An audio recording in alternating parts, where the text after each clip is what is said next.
Eh bien, bonjour et bienvenue pour ce 61e numéro de Miasme, le magazine d'information de l'actualité spirituelle, mystérieuse et étrange. Et c'est le dernier numéro de la saison, bien entendu. Bonjour les filles, bonjour Lily, bonjour Aurore. Salut Antoine. Bonjour Antoine, bonjour Lily. On est super triste que ce soit le dernier de la saison, quoi.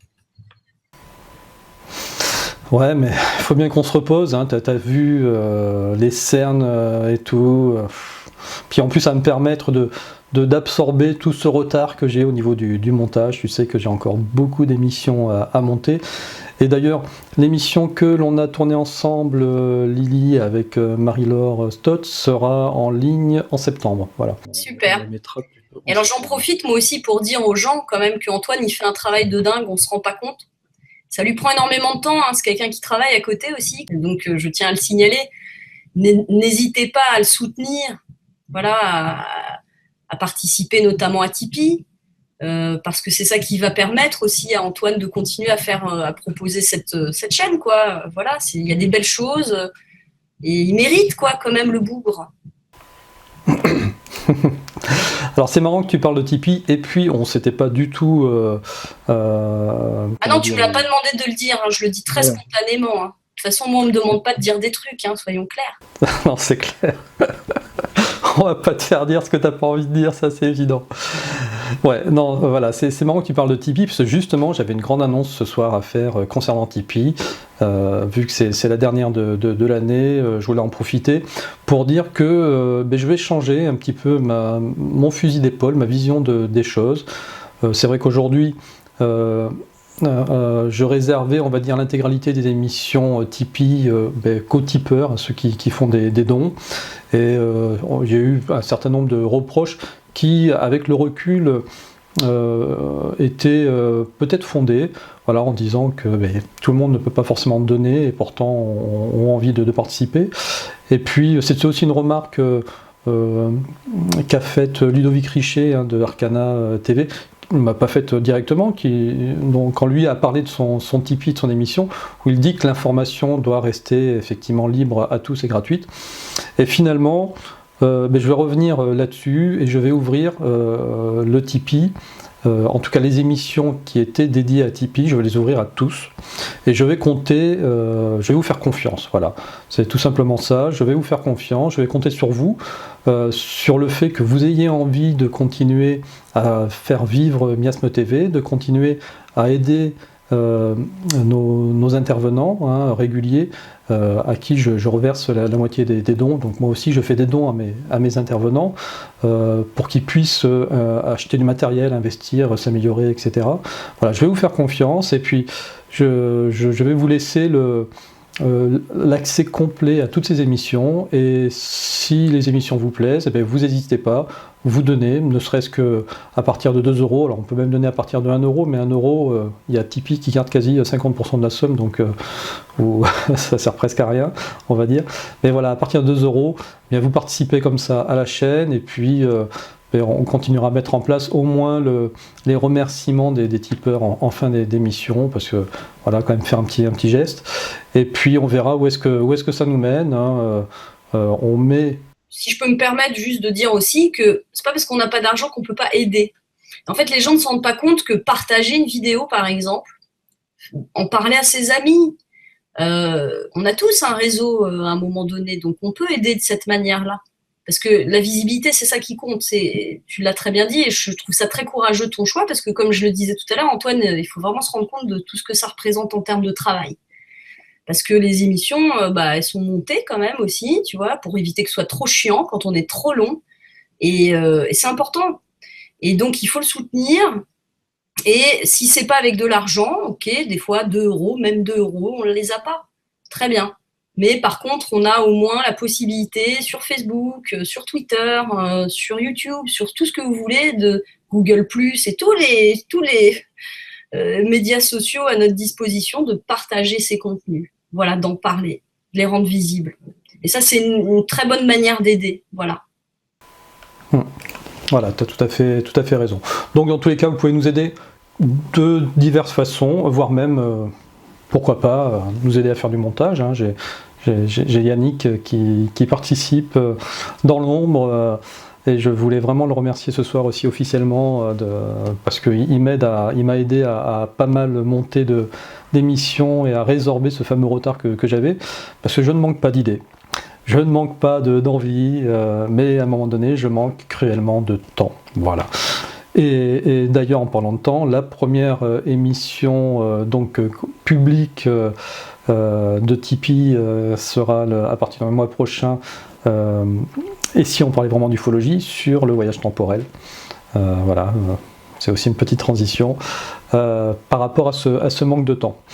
Et autre annonce aussi pour la rentrée, j'ai une idée qui me tourne dans la tête depuis un certain nombre de mois, peut-être même d'années, sur une émission qui s'appellerait Au cœur d'X-Files, où le principe est très simple, c'est on prend un des épisodes d'X-Files, il y en a plus d'une centaine, on prend l'intrigue principale, le mystère principal de cet épisode, et on va essayer d'en parler, voir, parce que toutes ces intrigues, ces scénaristes se sont basés sur des faits réels, donc quel était le fait réel derrière ça, et 20 ans plus tard, est-ce qu'on a eu des éléments nouveaux, est-ce que ça a évolué, est-ce qu'on peut en parler?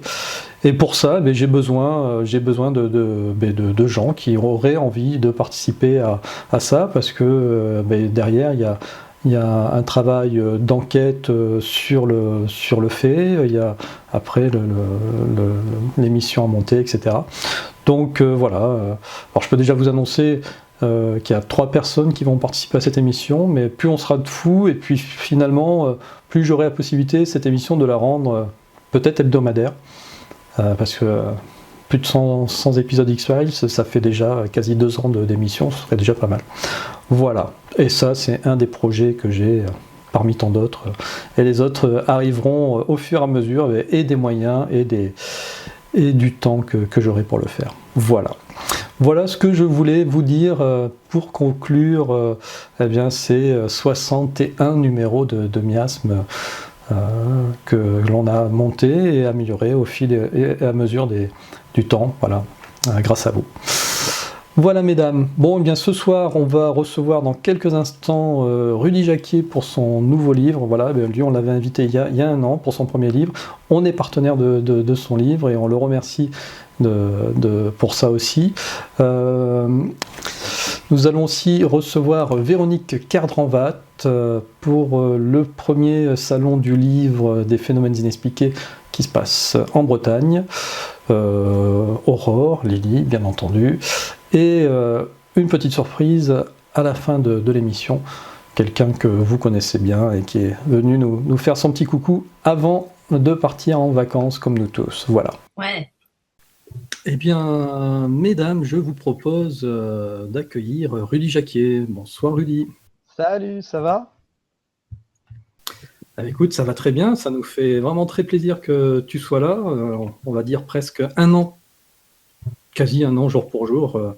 Après, 9 mois. Le temps de faire un nouveau bébé en fait. Voilà, c'est tout à fait ça. Et donc ton nouveau bébé, c'est le 2e volume des révélations sur Rennes-le-Château, des sources sur Rennes-le-Château. Et celui-ci s'appelle... Donc c'est Rennes-le-Château, les sources 2, je le montre. Voilà, donc, la continuité du 1. Donc le 1, on avait le diable, le 2, on a le Christ. Les initiés comprendront pourquoi, de toute façon, ça va dans la logique de la chose. Et donc c'est vraiment la suite du 2, c'est la confirmation de tout ce qu'il y a dans le 1. À savoir que le 2 peut être lu, à la limite, sans avoir lu le 1. On peut intervertir le sens de lecture, c'est pas gênant. C'est pas la même piste. C'est pas la même piste, mais c'est la même finalité. Et c'est ça qui est étonnant, c'est quand... c'est ça qui est fou. Alors bien sûr, ça va traiter en fait des bergers d'Arcadie, le fameux tableau de Nicolas Poussin, qui est très... C'est très controversé cette histoire de Nicolas Poussin, parce qu'on n'a pas du tout la preuve qu'il a été dans le Razès ou qu'il y ait de lien avec ça. Et ce tableau a été amené dans l'histoire de Rennes-le-Château au tout début avec le premier livre de Gérard de Sède en 67, que je ne me trompe pas. Je suis un peu fatigué, donc je risque de me cafouiller dans les dates, mais c'est pas grave. Les gens retrouveront les références, il n'y a pas de souci.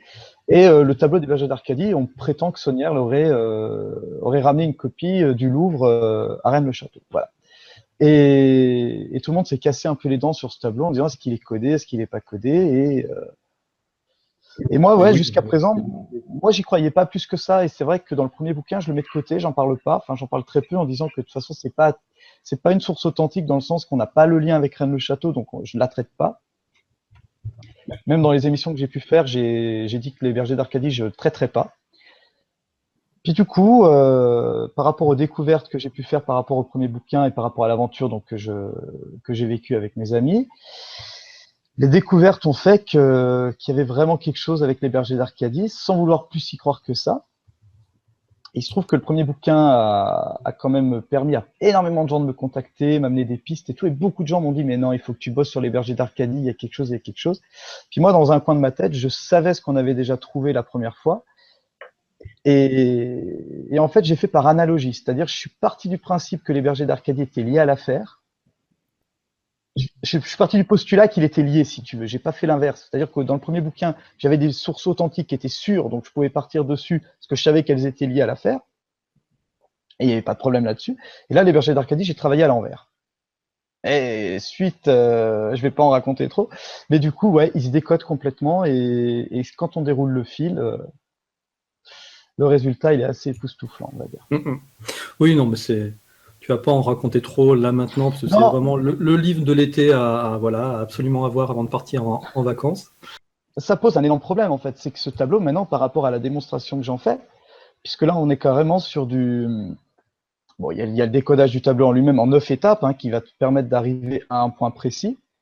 Et quand tu arrives à ce point précis, tu peux prendre une partie du tableau et la superposer, si tu veux, à la réalité du terrain.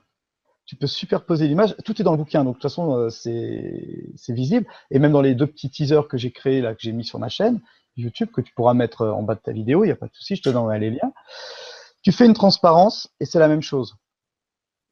Mais quand je dis que c'est la même chose, c'est que c'est la même chose. Et c'est ça qui est juste époustouflant. C'est-à-dire qu'il y a quand même 300, 400 ans d'érosion. Et malgré tout, tu retrouves exactement la même chose. Alors moi, j'aime bien prendre cet exemple, c'est qu'en police judiciaire, quand tu as une empreinte et que tu en as une deuxième, si tu as 12 points de concordance entre les 2 empreintes, on en déduit que c'est la même. Tu comprends? Le lecteur qui aura le bouquin dans les mains, il s'amusera à compter les points de concordance. Mais même moi, je suis le premier à être surpris par rapport à ça. C'est-à-dire que voilà, le tombeau des bergers d'Arcadie, en fait, il existe réellement. Et c'est toute la démonstration du bouquin. Et on va comprendre que la démonstration du décodage de Nicolas Poussin s'emboîte parfaitement dans l'histoire de Rennes-le-Château telle que je l'ai développée dans le premier bouquin. Et là où c'est magique, c'est qu'on se dit que les abbés, parce qu'en fait, on ne sait toujours pas vraiment quel abbé a vraiment trouvé. On parle de l'abbé Saunière, mais ce serait plutôt l'abbé Boudet. On se rend compte que l'abbé Boudet, si c'est lui, s'est servi finalement de ce tableau, à mon avis, pour arriver au but. Que lui, ensuite, a codé par tous les moyens qu'on connaît, qui sont développés dans le 1. Et en fait, ce qui est super beau, moi je suis toujours émerveillé dans cette histoire, c'est que dans la vraie langue celtique, il y a tout un passage où Boudet nous indique clairement les bergers d'Arcadie. Mais c'est limpide. Et donc finalement, on n'a pas le lien historique, on n'a pas le lien... Ouais, enfin, tous les historiens pourraient dire, oui, on n'a pas le lien, mais dans le livre de l'abbé Boudet, on a le moyen d'y arriver à ce tableau, et c'est tellement limpide, c'est tellement clair. Finalement, le lien, on l'a par l'abbé Boudet. C'est ça, il y a le mot Arcadie qui apparaît dans une page, en plus une page dont la numérotation n'est pas laissée au hasard. S'il n'y avait que ça, c'est formidable. Mais il y a la structure du tableau, il y a comment le retrouver, puisque des bergers d'Arcadie, il y en a 2 versions. Donc, il t'indique quelle version est la bonne. Et il te cite Nicolas Poussin, il te cite l'Arcadie. Et tout ça avec la même méthodologie de décodage que j'ai développée dans le premier bouquin. Donc, voilà. Donc, on n'a pas le lien historique, si tu veux, clairement, voilà, par les écrits ou tout ça, mais du moins, on a ce lien par l'abbé Boudet, et voilà. Donc, j'ai remonté tout le fil, et c'est ce qui est développé donc, dans ce bouquin, avec des annexes encore sur d'autres choses qui viennent se corréler. Il y a pas mal de choses. J'en dis pas trop, parce que je pense que... Non, parce que... Voilà, alors on peut vous l'annoncer déjà, il y aura une émission complète qui sera donc euh, dédié à ce deuxième opus des sources de Rennes-le-Château.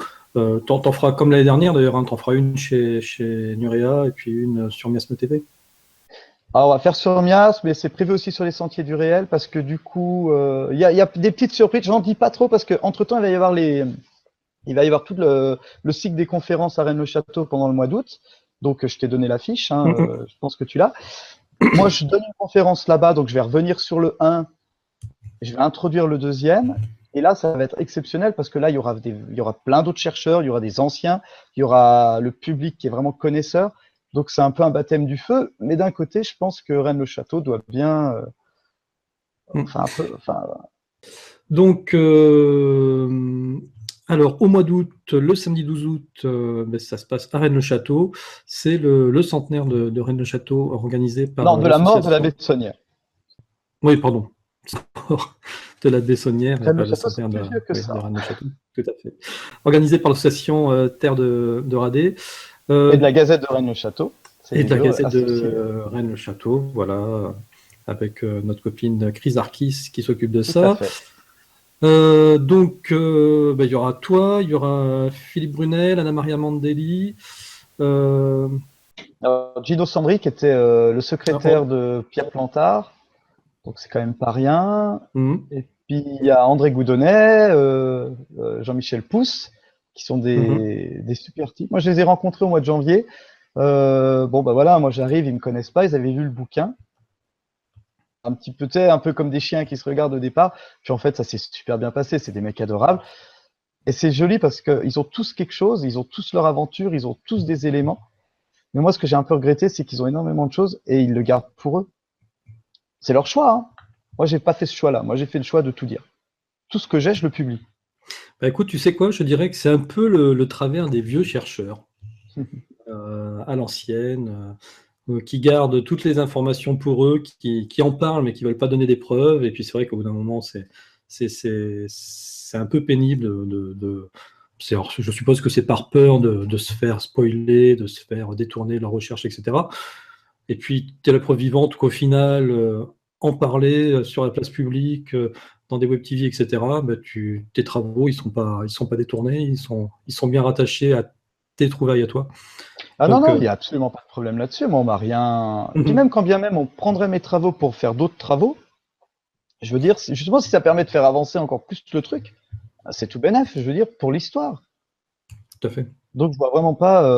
C'est pour ça, c'est bien que les mentalités évoluent et qu'à un moment donné, allez-y, messieurs, donnez vos preuves, il est temps, quoi, parce que Ah, mais l'horloge moi, tourne. j'ai proposé à tout le monde, on pose tout sur la table, et puis voilà, si on peut conclure cette histoire. Enfin, pas la conclure, parce que je pense qu'il y a tellement de ramifications, il y a tellement de choses qu'il faudrait tout le monde, il faudrait des historiens, des archéologues, des témoins, enfin, des témoins, il y en a plus beaucoup, mais il faudrait un maximum de personnes pour aboutir à la globalité de cette chose. Mais c'est tellement grand, parce qu'après, il y a les ramifications avec le méridien et tout, donc.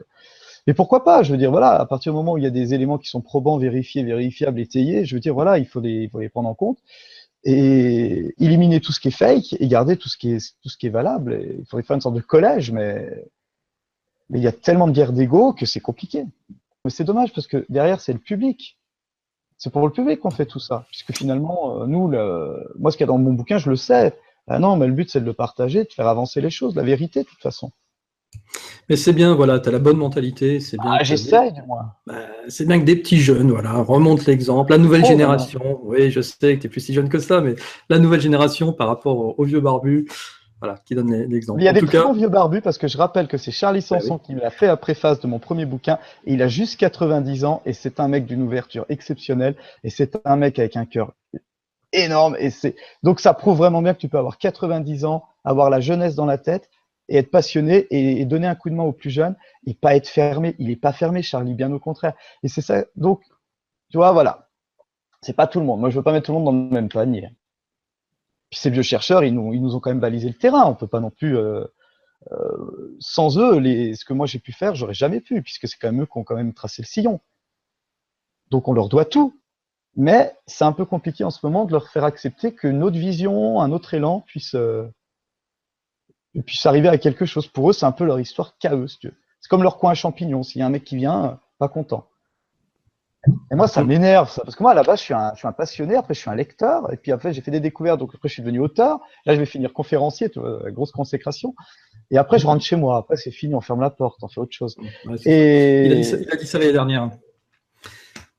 Mais Puis il moi a le virus. Ouais, t'as le virus, c'est bon. C'est bon, non, c'est mais fini. après, je ferai pas un 3e bouquin si j'ai rien à mettre dedans. Hein. Je ferai autre chose sur les animaux. Oui, tu feras. J'ai déjà Voilà, expliqué c'est ça. Tout à fait. Oui, je ferai autre chose sur les animaux, mais je ferai plus. Rennes le Château, après, c'est bon. Je veux dire, quand tu as épuisé le sujet. Enfin, tu sais, moi, j'ai tout mis dedans. Après, j'ai plus rien en stock, là. Je vais pas faire un 3e bouquin pour faire du buzz, ça sert à rien. Non, mais tu sais, les événements, les éléments peuvent revenir. Tu peux à nouveau avoir des gens qui vont te contacter sur Internet, te redonner des nouvelles pistes que tu vas. Tu sais, tu as ce fameux livre, là, les deux reines. Ouais, c'est fort, ça, purée. Ouais, c'est une piste aussi qui est laissée un petit peu de côté, mais ça se trouve, il y a aussi des choses, tu vois, à creuser, à trouver là-dessus. Alors, pour finir, Rudy, donc la Oui. semaine prochaine, t'es chez Nora. Alors, c'est le 20 normalement. Voilà. Oui. Donc, pour ceux qui veulent te voir, le 20 sur Nuria TV, ensuite le 12 août À directement Rennes-le-Château, sur place à directement. Rennes-le-Château. Voilà. Ouais. Et puis, tu repasseras sur Miasme TV. On va essayer de réorganiser la même émission avec Yves Cara, celle qu'on avait faite l'année dernière, voilà, pour essayer cette fois-ci de voir le pan toujours un petit peu paranormal de ta recherche. Alors, ce qui serait intéressant, c'est qu'on traite, si tu veux, parce que je le mets dans le bouquin, c'est que j'ai plein d'hypothèses. Tu sais, quand tu travailles sur cette histoire, tu prends les éléments à charge, les éléments à décharge, puis tu prends que ce qui est étayé, puisque le lecteur, tu lui dois quelque chose de carré, quelque chose de bien, mais tu en laisses toujours plein à côté. Et si tu veux, j'ai énormément de pistes qui mériteraient d'être creusées. Moi, j'aimerais bien qu'on en traite de certaines. Voilà. Écoute. Par rapport à pas mal de choses. Parce que je pense que ce livre, il répond vraiment à quelque chose de super concret, c'est-à-dire que le tombeau des bergers d'Arcadie, clairement, on l'a. Ça va pas plaire quand je dis ça. C'est pas grave, ils verront. Il est là. Est-ce qu'il est symbolique? On verra. Mais toujours est-il, c'est qu'il existe. Mais voilà, il y a toute l'histoire autour. Il y a plein d'autres pistes. Et je pense que ce bouquin il va ouvrir vraiment plein de questions. Et ça peut faire rebondir plein d'autres sujets. Et moi, ça me passionne de me dire que justement, ça peut faire rebondir beaucoup de choses. Des choses que moi, je pourrais pas traiter parce que j'ai pas forcément les compétences. Je suis pas historien, je suis pas dans la géométrie sacrée et tout. Mais je pense que beaucoup de gens qui ont ces connaissances, tout ça, on va leur dire, tiens, on a quelque chose de concret maintenant ici, maintenant c'est bon, c'est étayé, on sait qu'il y a un point qui est précis. Est-ce qu'on peut pas le raccorder avec je sais pas. Avec la France, enfin, toi, déjà le méridien de Paris, mais il y a toute la France mystérieuse. Il y a énormément de choses. Il y a les mégalithes, il y a tout ça. Donc, je pense qu'il y a quelque chose à faire. Il y a de quoi faire. Il y a de quoi faire. Ah bah ouais. T'inquiète pas, ta carrière de vieux chercheur, elle va pas s'arrêter aussitôt. Qu'à la fin, je n'accepterai plus les idées nouvelles, tu vois. Je vais faire comme eux, en fait. Comme les vieux chercheurs. Un peu... C'est pas grave. Ça fait partie du jeu. Rudy. Alors, si on veut commander ton livre, on fait comment? Alors, il va être sur Amazon à partir de la semaine prochaine. Sinon, on peut me contacter directement sur la page Facebook. Enfin, Rennes le Château, les sources, c'est pas difficile. Donc là, je peux faire les dédicaces à ce moment-là. Et il y en a aussi à la porte de Rennes, donc qui est la librairie de Rennes le Château, et qui a un site internet. Donc c'est très facile aussi de commander. Ok.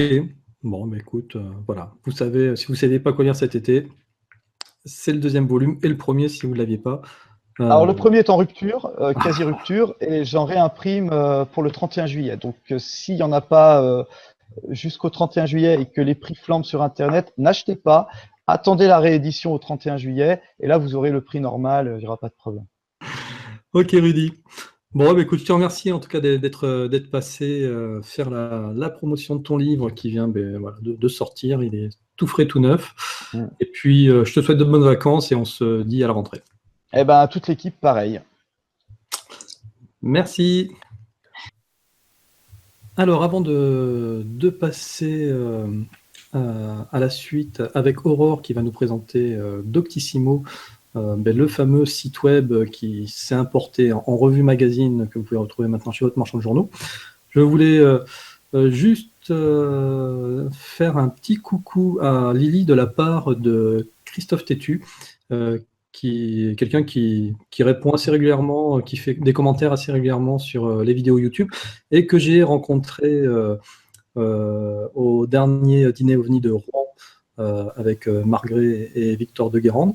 Voilà, et donc il m'a dit, la prochaine fois que tu vois Lily, envoie-lui mes amitiés.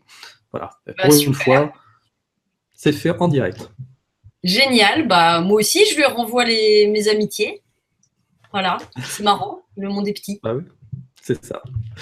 Alors, du coup, Aurore, toi, tu voulais nous parler, maintenant que c'est dit, tu voulais nous parler de la revue Doctissimo. Oui, absolument. Alors, c'est le numéro 1 et je suis tombée dessus, voilà, je ne m'y attendais pas du tout. Et non plus de revenir à la maison avec ce magazine parce que, en fait, dans ce numéro-là, on parle de la nourriture, de la façon dont on se nourrit, donc tout savoir pour bien manger. C'est le titre de ce numéro 1 de Doctissimo. Hein, c'est un nouveau magazine et franchement, je me suis plongée avec délectation, avec beaucoup de plaisir, parce qu'il y a énormément d'informations, beaucoup de choses, hein, et franchement, ça répond à beaucoup de questions sur la nourriture, parce que de nos jours, on se pose énormément de questions. Qu'est-ce qu'il faut manger? Qu'est-ce qu'il faut pas manger? Est-ce que ça c'est bon, ça c'est pas bon? Est-ce qu'il faut supprimer telle chose, telle autre chose? Donc, on y trouve vraiment de tout. Et j'ai découvert aussi que dans quelques jours, ça sera la journée de la malbouffe. Voilà, donc parce qu'effectivement, les gens continuent à manger très mal. Et voilà, donc le 21 juillet, c'est la journée mondiale de la malbouffe. Donc c'est marqué une date qui fait peur, effectivement. C'est quand même quelque chose qui fait vraiment réfléchir, parce qu'aujourd'hui, il y a énormément de personnes qui vivent des choses très difficiles dues à la malbouffe. Et ça ne va pas en s'améliorant avec le temps qui passe, malheureusement. Et donc, dans ce magazine, justement, on aborde vraiment énormément de choses par rapport à des conseils. Comment choisir ses aliments, comment faire, de quelle façon s'y prendre, comment regarder les étiquettes aussi. Et puis, une chose qui est très importante, c'est effectivement, il y a la nourriture spirituelle, celle qu'on a aussi besoin en tant qu'être spirituel pour avancer dans notre vie. Mais il y a aussi la nourriture terrestre, puisque nous sommes quand même incarnés ici sur cette terre, et nous vivons quand même dans notre corps physique. Et ce corps physique, il faut le respecter, il faut l'honorer, et puis il faut quand même lui donner de bons aliments, puisqu'on dit bien, on est ce qu'on mange aussi également. Donc ça, c'est quand même un sujet très important. Je ne sais pas si Antoine, Lily, pour vous, la nourriture, c'est quelque chose aussi qui vous parle? Oui, bien sûr. Non, mais quand tu dis on est ce qu'on mange, ouais. On le met à l'intérieur de soi quand même, hein, donc c'est sûr que si c'est mauvaise vibration, ça va pas t'aider à être en bonne vibration. Voilà. Moi, personnellement, j'ai des aversions alimentaires maintenant. C'est-à-dire que je rentre dans un magasin, ça m'agresse, tu vois. Je ressens je sais pas, je dirais la toxicité ou peut-être la basse vibration des choses, je crois. Hein. Donc oui, c'est très important l'alimentation. Hein. Puis on sait que c'est quand même, ça va conditionner ton état de santé quand même. On sait qu'il y a des peuples qui vivent plus longtemps que d'autres parce qu'ils mangent quand même beaucoup mieux, quoi.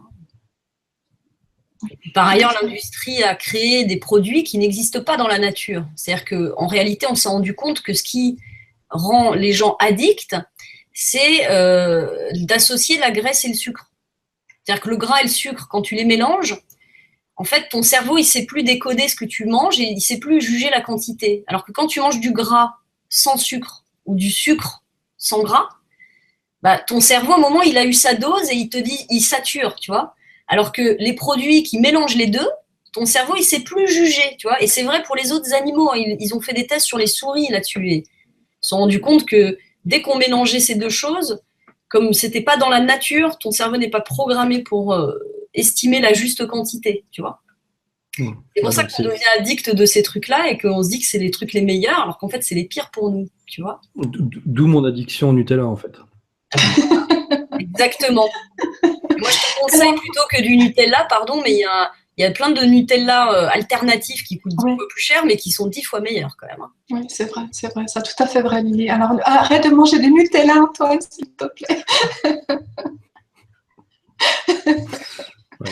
Et donc, pour revenir à ce magazine Doctissimo, il y a donc sur la couverture, on voit un joli cœur tout rouge et quelqu'un en train de prendre ce petit cœur. Et en fait, ça fait référence à l'intérieur de ce magazine, on parle de l'intestin. Donc, on retrouve cette image avec cette personne voilà, qui est en train de manger des petits cœurs et puis qui vont ressortir en d'autres petits cœurs. Et donc, il parle de bien chouchouter son intestin, parce que c'est quelque chose de très important. Ils disent que c'est un organe roi, et il y a vraiment dedans, on explique ce qu'il faut faire pour avoir vraiment une bonne flore intestinale, pour se sentir bien, pour être bien, pour se sentir bien vraiment dans son corps. Et les intestins ont un rôle très important à jouer par rapport à notre bien-être. Donc, comment faire pour bien s'en occuper? Ils disent qu'il y a de 15 à 20% des Français qui souffrent de troubles fonctionnels intestinaux. Donc, il y a quand même beaucoup, un pourcentage élevé par rapport à la population. Et donc là, c'est très, très, très bien expliqué. Il y a beaucoup d'aliments probiotiques aussi qui sont là indiqués. Vraiment, il y a aussi des livres. Il y a vraiment tout ce qu'il faut avec des exercices pour le transit, pour faire en sorte d'être bien. Voilà, il y a vraiment de quoi faire entre tout ça. Et puis un article aussi qui m'a beaucoup plu, c'est mincir de plaisir. Parce que là, on arrive en été avec la chaleur, le beau temps, le soleil. Et ça parle vraiment de s'alléger par rapport à notre façon de se nourrir. Et on peut vraiment mincir en mettant du plaisir dans ce qu'on mange et en se faisant des bons petits plats. Alors, faut profiter maintenant de bien s'hydrater, de bien boire, de faire aussi en sorte de manger de très bons fruits. Là, il y a la période en ce moment avec le melon, les pêches, il y a le pastèque.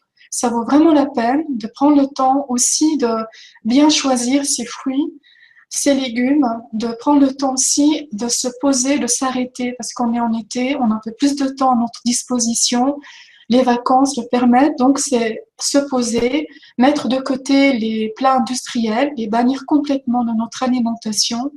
En tout cas, pendant cette période, si c'est possible, où on a un peu plus de temps justement pour faire des choses beaucoup plus saines à manger. Et là, c'est bien expliqué, avec voilà tout ce qu'on peut mettre comme épices aussi, comme herbes, pour mettre voilà ces petites pincées, ça peut être du curcuma, du curry, voilà d'autres choses aussi pour stimuler les papilles et se permettre de faire une petite cure par rapport à l'été, parce qu'on est vraiment dans la bonne période. Alors je ne sais pas si le melon, les pastèques, c'est quelque chose que vous aimez, Lily et Antoine, en ce moment vous les mangez avec beaucoup de plaisir. Oui, oui, forcément. De toute manière, il faut se nourrir des fruits et des légumes de saison, c'est hyper important. Par contre, au niveau de la pastèque, tiens, c'est bien que tu en parles, parce que je me suis posé la question il n'y a pas longtemps en voyant une émission, je ne sais plus où, qu'importe, comme quoi ils avaient sorti une pastèque sans pépins. Et là, je me demande en fait jusqu'à quel niveau ce genre de pastèque finalement ne serait pas néfaste à la santé, parce qu'on n'est plus dans du naturel. C'est-à-dire que faire de la manipulation génétique de façon à ce qu'on crée quelque chose qui soit au final stérile, parce que s'il n'y a pas de pépins, c'est qu'il est stérile, est-ce que c'est réellement bon pour notre santé? Est-ce que vous avez une idée là-dessus? Alors, ce que tu dis est vrai pour quasiment tous les fruits, hein. Tous les fruits et les légumes, enfin, je veux dire, il y a beaucoup de variétés. En fait, c'est quasiment que des trucs génétiquement modifiés qu'on mange aujourd'hui, hélas. On sait d'ailleurs que par ces hybridations, parce qu'on a fait des sélections, en fait, c'est pas tellement des OGM, mais c'est des mutations. Tu vois, on a croisé deux espèces de pommes pour créer des Pink Lady, par exemple. Tu vois, on a pris celle qui avait le bon taux d'acidité, le bon taux de sucre, qui avait la bonne couleur, qui résistait le mieux aux insectes, etc., etc. Oui, mais alors là, c'est de la... disons que c'est pas réellement de la manipulation génétique au sens propre du terme, c'est du croisement qui fait qu'à un moment donné… Oui, mais les pastèques sans pépins, ça doit être un peu pareil. Hein. Non, parce que là, on arrive à quelque chose de contre-nature. En fait, j'en ai mangé des pastèques sans pépins. Elles sont pas sans pépins. C'est des petits pépins que tu peux manger, en fait, sans que ça te gêne. Si tu veux. C'est vrai que par rapport à une pastèque classique, tu as des gros pépins. Là, c'est des petits pépins. C'est un peu comme les raisins, tu vois, où tu as des raisins avec des petits pépins. Je sais pas si tu as déjà vu. Mais moi, pour moi, parce que on m'a dit que c'était ça, les fameuses pastèques sans pépins. Et il y a des pépins. Donc, sauf si je dis une connerie, hein, mais moi, d'après ce que je sais, en tout cas, voilà, j'en ai mangé, effectivement, tu manges les pépins, et c'est des petits pépins. Mais je trouve ta question très pertinente, et par ailleurs, quand même, ces croisements génétiques font que quand même, on a perdu à peu près, selon les aliments, hein, parfois c'est 40 fois, on a 40 fois moins de vitamines dans un concombre aujourd'hui ou dans une tomate qu'il y a 20 ans, tu vois, 30 ans. Donc ça, c'est grave. Et par ailleurs, il faut ajouter, mais bon, je ne veux pas dégoûter tout le monde, mais que l'eau elle-même étant pleine d'acide, en fait, parce que le taux d'acidité de la Terre s'est considérablement augmenté par rapport au taux de carbone, en fait, ça fait augmenter l'eau, l'acidité de l'eau. Et l'acidité de l'eau qui rentre dans les fruits, les légumes, et qui rend acide les légumes, qui sont pourtant les seuls aliments qui permettent, au moment de la digestion, de garder un pH neutre en soi, puisque tous les autres aliments qu'on mange, c'est acide, alors que les légumes, c'est basique, tu vois. Bref, bon, je ne veux pas faire de la pseudo-chimie, hein, mais j'invite chacun à y penser, évidemment. Maintenant, il faut se dire que tu vois, que c'est très… Si tu manges en étant… Je sais pas, il y a des mecs qui se travaillent sur les vibrations, tu vois, qui t'expliquent que si tu mets bien de l'énergie positive, tu vois, tu recharges positivement l'aliment, quelque part, déjà, tu vois, t'enlèves une certaine toxicité. Après, on y croit pas, hein, mais… Si, faut peut-être utiliser, tu sais, les fameuses pyramides de mon pote Jérôme Maury, qui redynamise l'eau. Voilà, faut peut-être… tu mets ton légume là-dessous toute une nuit pour redynamiser ton légume. Parce que, rappelle-toi le fameux cas du nuage de Tchernobyl qui était censé s'arrêter aux frontières, etc. Et puis au final, c'est les agriculteurs ou les maraîchers bio de Corse qui avaient été les plus impactés parce que les pluies radioactives étaient tombées dans leur salade. Alors, je grossis le trait, mais à un moment donné, c'est vrai qu'on ne sait plus trop quoi manger et tout ce qui arrive dans notre assiette, même si ça arrive non façonné, c'est peut-être pas forcément sain.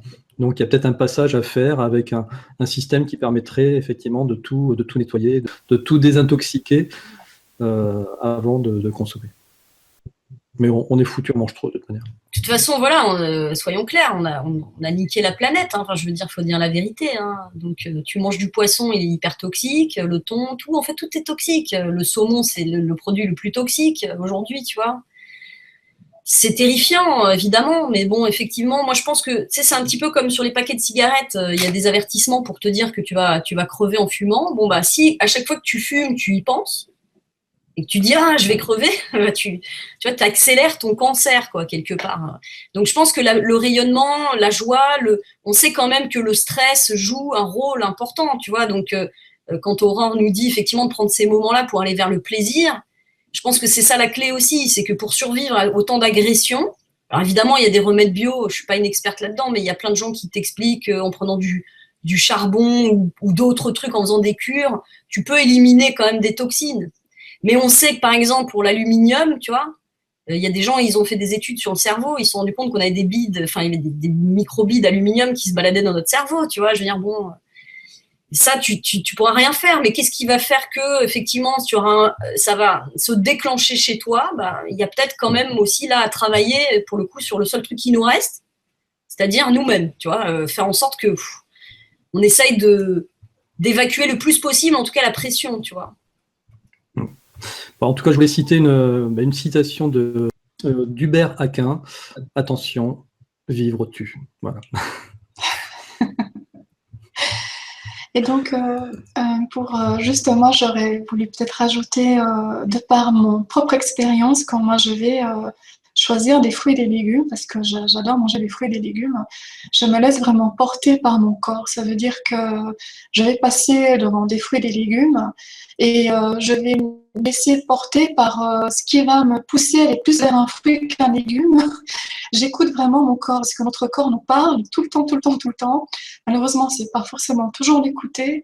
Et on va se dire, mais pourquoi j'achète telle chose alors que d'habitude, ben, c'est pas grave, on va peut-être changer, on va acheter d'autres fruits, d'autres légumes. L'important, c'est vraiment d'être à l'écoute de ce que notre corps a besoin à ce moment-là de manger. Et il y a une raison, donc il faut se faire confiance, il faut s'écouter, il faut y aller. Ça, c'est aussi une des clés que moi j'utilise quand, voilà, des fois, j'arrive avec mon petit caddie, je me dis, mais qu'est-ce que je vais prendre et voilà, et là, je suis sûre que je me trompe rarement parce que je prends du plaisir ensuite à cuisiner et à manger tel fruit et tel légume chez moi. Donc voilà, c'est peut-être une petite clé comme ça en passant tout simplement. T'as raison. Moi, l'été, je fais des orgies de tomates. Non, c'est vrai, hein, j'ai envie de tomates tout le temps. D'ailleurs, alors pour ceux qui ne connaissent pas, tiens, je vous donne un petit conseil culinaire. Trouvez des tomates ananas. C'est des tomates qui sont énormes comme ça. Il faut les couper en grosses tranches avec un peu de gros sel dessus, un petit filet de vinaigre balsamique. Vous allez voir, c'est une tuerie. C'était ma petite recette du jour. Alors, je voulais rebondir aussi sur ce que dit Aurore, parce que ça me paraît extrêmement juste, ça, nos corps nous parlent. Moi, je te disais tout à l'heure, j'entre dans un magasin, ça m'agresse, donc je comprends. Ouais. Et ça peut paraître complètement farfelu, hein, j'entends bien. Mais, bon, on est des femmes. Moi, j'ai eu un enfant, et quand j'ai été enceinte, en fait, ça a révélé chez moi des instincts animaux, tu vois. C'est-à-dire que, je pense qu'une femme enceinte, elle sait, tu vois, quand on dit elle a des envies, c'est parce qu'elle sait ce dont elle a besoin. D'un point de vue des nutriments, ton corps, il te parle, effectivement. Et par ailleurs, tu sais, comme un loup, quoi, comme une louve, quoi, t'es là, tu vois, tu sens que non, il est pas bon, tu vois, que ah non, ça, je vais pas le manger, tu vois, c'est toxique. Tu vois, t'as une espèce d'instinct comme ça qui ressort. Et c'est vrai, enfin, je sais pas pour toi, Aurore, comment c'est venu, si tu as eu un enfant ou si c'est quelque chose que tu as toujours porté en toi, mais moi, ça m'a reconnecté, tu vois, avec ces signaux intérieurs de mon corps qui effectivement, ça, c'est très bien. Et par ailleurs, il y a des émissions, tu sais, de Survivor, là, où les gens, ils racontent, enfin, ou des histoires comme ça, où on sait qu'il y a le mec, il était déshydraté, il était sur un radeau en train d'errer, et que il s'est mis à manger les yeux d'un poisson. Et il dit pourquoi ? Parce que, en fait, instinctivement, il savait que dans les yeux des poissons, il y avait une protéine qui lui manquait à son corps et qui lui permettait de survivre à sa situation, quoi. Donc, on est des animaux, faut pas l'oublier, quoi, tu vois. Et donc, c'est bien de reconnecter effectivement avec ces intuitions-là, intérieures. Alors, pour moi, en fait, ça s'est passé peut-être depuis que j'ai plus d'ouverture par rapport à beaucoup de choses, où je me suis vraiment eu cette phase de conscientisation par rapport à la vie, par rapport à beaucoup, beaucoup de choses, hein, où tout d'un coup, je ne pouvais plus manger certains aliments que j'ai complètement bannis, donc je ne peux plus du tout les manger parce que je suis consciente d'énormément de choses et je peux plus faire semblant que. En même temps, je sens aussi que j'ai besoin de plus respecter mon corps et la terre entière et les êtres vivants et tout ce qui va avec. Donc forcément, ça va être pour moi quelque chose qui va se faire d'une façon naturelle, mais qui va me permettre aussi de me sentir beaucoup mieux. Parce que je vais être dans ce moment où je vais me dire, ok, là, je sais qu'en mangeant tel aliment, mon corps, il sera rassasié et je sais que j'aurai ce dont j'ai besoin. Même si quelqu'un va me dire, mais non, là, il manque telle chose, là, il manque telle chose, là, il manque telle chose. Non, parce que je sais que c'est à ce moment-là que mon corps va faire en sorte que cet aliment-là va lui apporter tout ce dont il a besoin, même si on va peut-être pas suivre forcément une conduite en disant il faut mettre telle chose, telle chose, telle chose dans son assiette. Alors peut-être que là, c'est pas forcément ce qu'il faudrait dire avec ce que je suis en train de parler de nutrition, mais en tout cas, on peut allier les deux. On peut suivre certaines règles, mais on peut aussi y mettre, nous, ce que nous, on a envie d'y mettre parce qu'on sent que ça fait partie de ce que nous sommes maintenant aujourd'hui, sur notre chemin, là où nous en sommes. Je sais pas si tu me comprends, Lily. Moi, je comprends très bien. Je suis complètement comme ça. Moi, je n'ai aucune stratégie, je n'ai aucun cadre, je n'ai aucune hygiène, en fait, concrètement alimentaire. Hein. Je mange effectivement ce qui m'attire au moment où j'ai besoin de le manger. Et c'est vrai que bah, personnellement, moi aussi, j'ai arrêté complètement la viande depuis quelques années. Hein. D'abord parce qu'effectivement, pourtant, je mangeais quand même, pendant très longtemps, j'ai mangé quasiment de la viande tous les jours. Donc, vraiment, du jour au lendemain, effectivement, je crois que j'ai atteint un seuil dans mon corps, tu vois, qui m'a dit stop. Voilà. Donc, je comprends, oui, bien sûr, c'est très clair. Je crois, effectivement, regarde les enfants.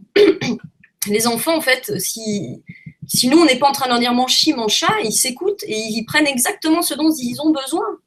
C'est comme je disais tout à l'heure, les souris, tu vois, les souris, ton cerveau, en fait, c'est exactement ce dont il a besoin en quantité, de tout, de gras, de sucre, de vitamines, etc.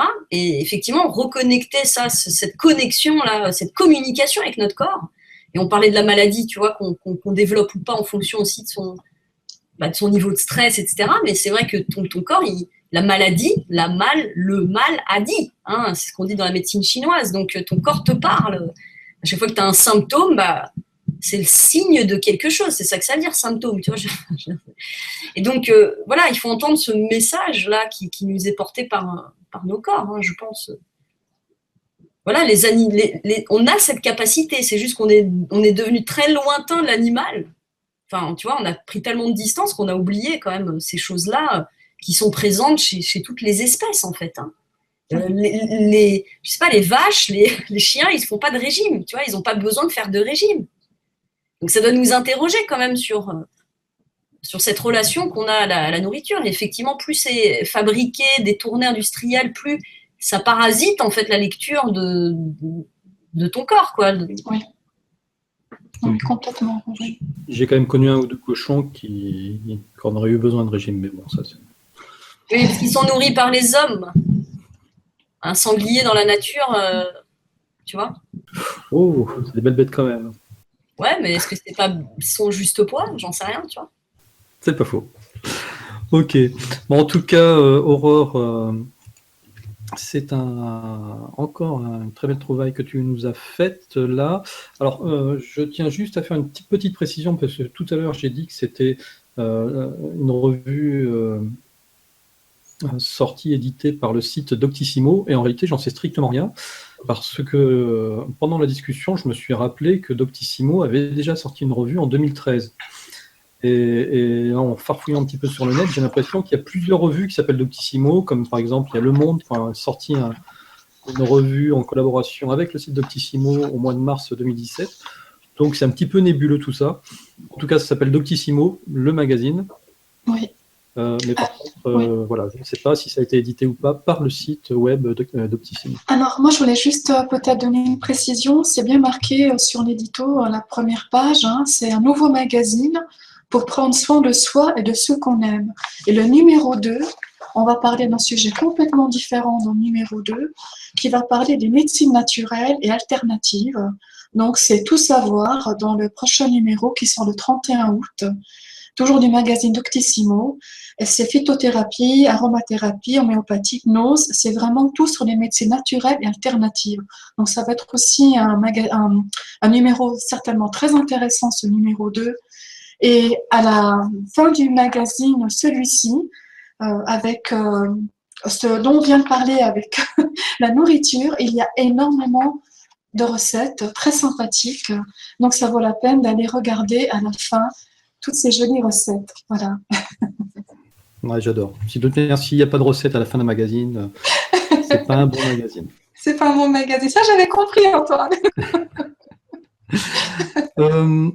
Alors, Aurore, je te remercie pour ça. Écoute, tu pourras reparler du numéro 2 en septembre, quand on reprendra la saison de septembre, si tu le souhaites. Et puis, je vais te poser une question, mais à la fin de l'émission, mais tu peux commencer à y réfléchir maintenant. Pour les vacances, quel serait le livre que tu emporterais, qui pour toi est vraiment le livre de l'été, le livre à absolument lire cet été? Voilà. Comme ça te laisse un petit peu de temps pour y réfléchir. Et Lily, je te poserai la même question, bien entendu. Alors, Lily, avant de passer à ta chronique de Vénusienne, nous allons recevoir Véronique Kerdranvat, qui organise le premier salon du livre de l'inexpliqué, des phénomènes inexpliqués, et ça se passe à Paimpont, en Bretagne. Bonjour Véronique, merci d'être venue nous rencontrer sur Miasme TV pour nous parler de l'événement que tu organises au mois d'août. Comment vas-tu? Ça va Antoine, merci de m'avoir invité, hein. C'est sympa. Alors, avant qu'on aille dans le détail donc, du programme de ce premier salon du livre des phénomènes inexpliqués, donc, qui se déroule, je le rappelle, les 26 et 27 août, moi je voulais savoir un petit peu comment est-ce que tu en étais arrivé à créer un salon du livre de cette façon-là. Comment est-ce que tu es tombé là-dedans? C'était comme Obélix quand tu étais petite? Oui, justement, je suis tombée dans la marmite quand j'avais 10 ans, tu vois, à peu près.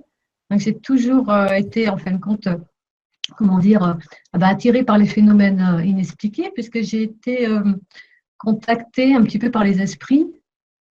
Je pouvais communiquer dès mes 10 ans, en fin de compte, avec les esprits. Au départ, je pensais que c'était ma grand-mère qui me parlait. Et j'entendais des voix, je voyais des choses bouger dans la maison. Et donc, petit à petit, je suis arrivée au spiritisme. Donc, j'ai commencé à l'âge de 12 ans à prendre un petit verre de digestif que j'avais trouvé, un doigt, et puis le verre, il faisait des bonds. Je me suis dit, waouh, qu'est-ce qui se passe? À faire une sorte de Ouija toute seule, en fait. Oui, parce que j'ai commencé après à découper les lettres, hein, le oui, le non, et puis après avec des amis, je me suis rendu compte que j'avais des réponses à mes questions. Et puis après, c'était les ovnis. Alors après, j'ai vu pas mal d'apparitions d'ovnis dès mes 16 ans. C'est énorme, quoi. Donc, je raconte ça justement dans le prochain livre qui va sortir, quoi. Donc, puis même ici, je suis ici à Trévérien. Donc, j'en avais parlé à un téléphone, là où j'ai eu vraiment une apparition extraordinaire, hein, puisque pendant plus d'une heure, on a eu donc un ami qui est resté là, donc en position statique. Donc, et il y a 3 petits ovnis après qui sont apparus, triangulaires, et qui se sont positionnés face à l'ovni, qui est remonté petit à petit, en fin de compte, en palier, et qui s'est confondu donc avec les étoiles. Et les 3 petits ovnis, les autres, ils se sont barrés à la vitesse grand V. Donc, et cette scène, en fin de compte, a duré plus d'une heure. Alors, tu sais que tu es un peu un cas à part, parce qu'en général, on va dire les personnes qui sont plus médiums ne sont pas forcément en contact avec, au moins visuel, avec des ovnis, et puis ceux qui sont plus dans l'ufologie, en général, n'ont pas forcément des contacts avec les esprits. Toi, très tôt, du coup, tu as jonglé avec les deux. Ouais, puis même dès mes 13-14 ans, je faisais aussi des rêves prémonitoires. Donc, je savais exactement ce qui allait se passer, par exemple, le week-end. J'avais fait des départs du jeudi au vendredi, et je savais exactement ce que j'allais vivre le week-end. Et après, ça a commencé par des rêves où je voyais des accidents d'avion. Après, ça a été le tsunami, même le tsunami qui a eu lieu donc, je ne sais plus à quelle année, je ne sais plus, en Thaïlande, je ne sais plus, ça fait 10 ans de ça. Pendant 6 mois, enfin, j'ai vécu le tsunami, je voyais la grande vague arriver, j'étais en Asie, je savais qu'il allait se passer quelque chose. C'est comme pour les accidents d'avion. J'étais dans l'avion, et je pense que justement, j'ai vécu aussi le drame qui s'est passé donc, entre Paris pendant 3 mois. Donc, j'étais dans l'avion, je voyais donc comment il a sombré pendant la nuit. Enfin, et je me réveillais en sursaut. Et il y a énormément j'ai fait énormément de rêves en fin de compte qui se sont déroulés 2 à 3 mois. Donc, après les avoir vécus, donc, on va dire dans un monde parallèle. Si en fait, je pense qu'il y a les phénomènes inexpliqués. On ne peut pas du tout expliquer parce que ce sont des énergies, ce sont des rêves.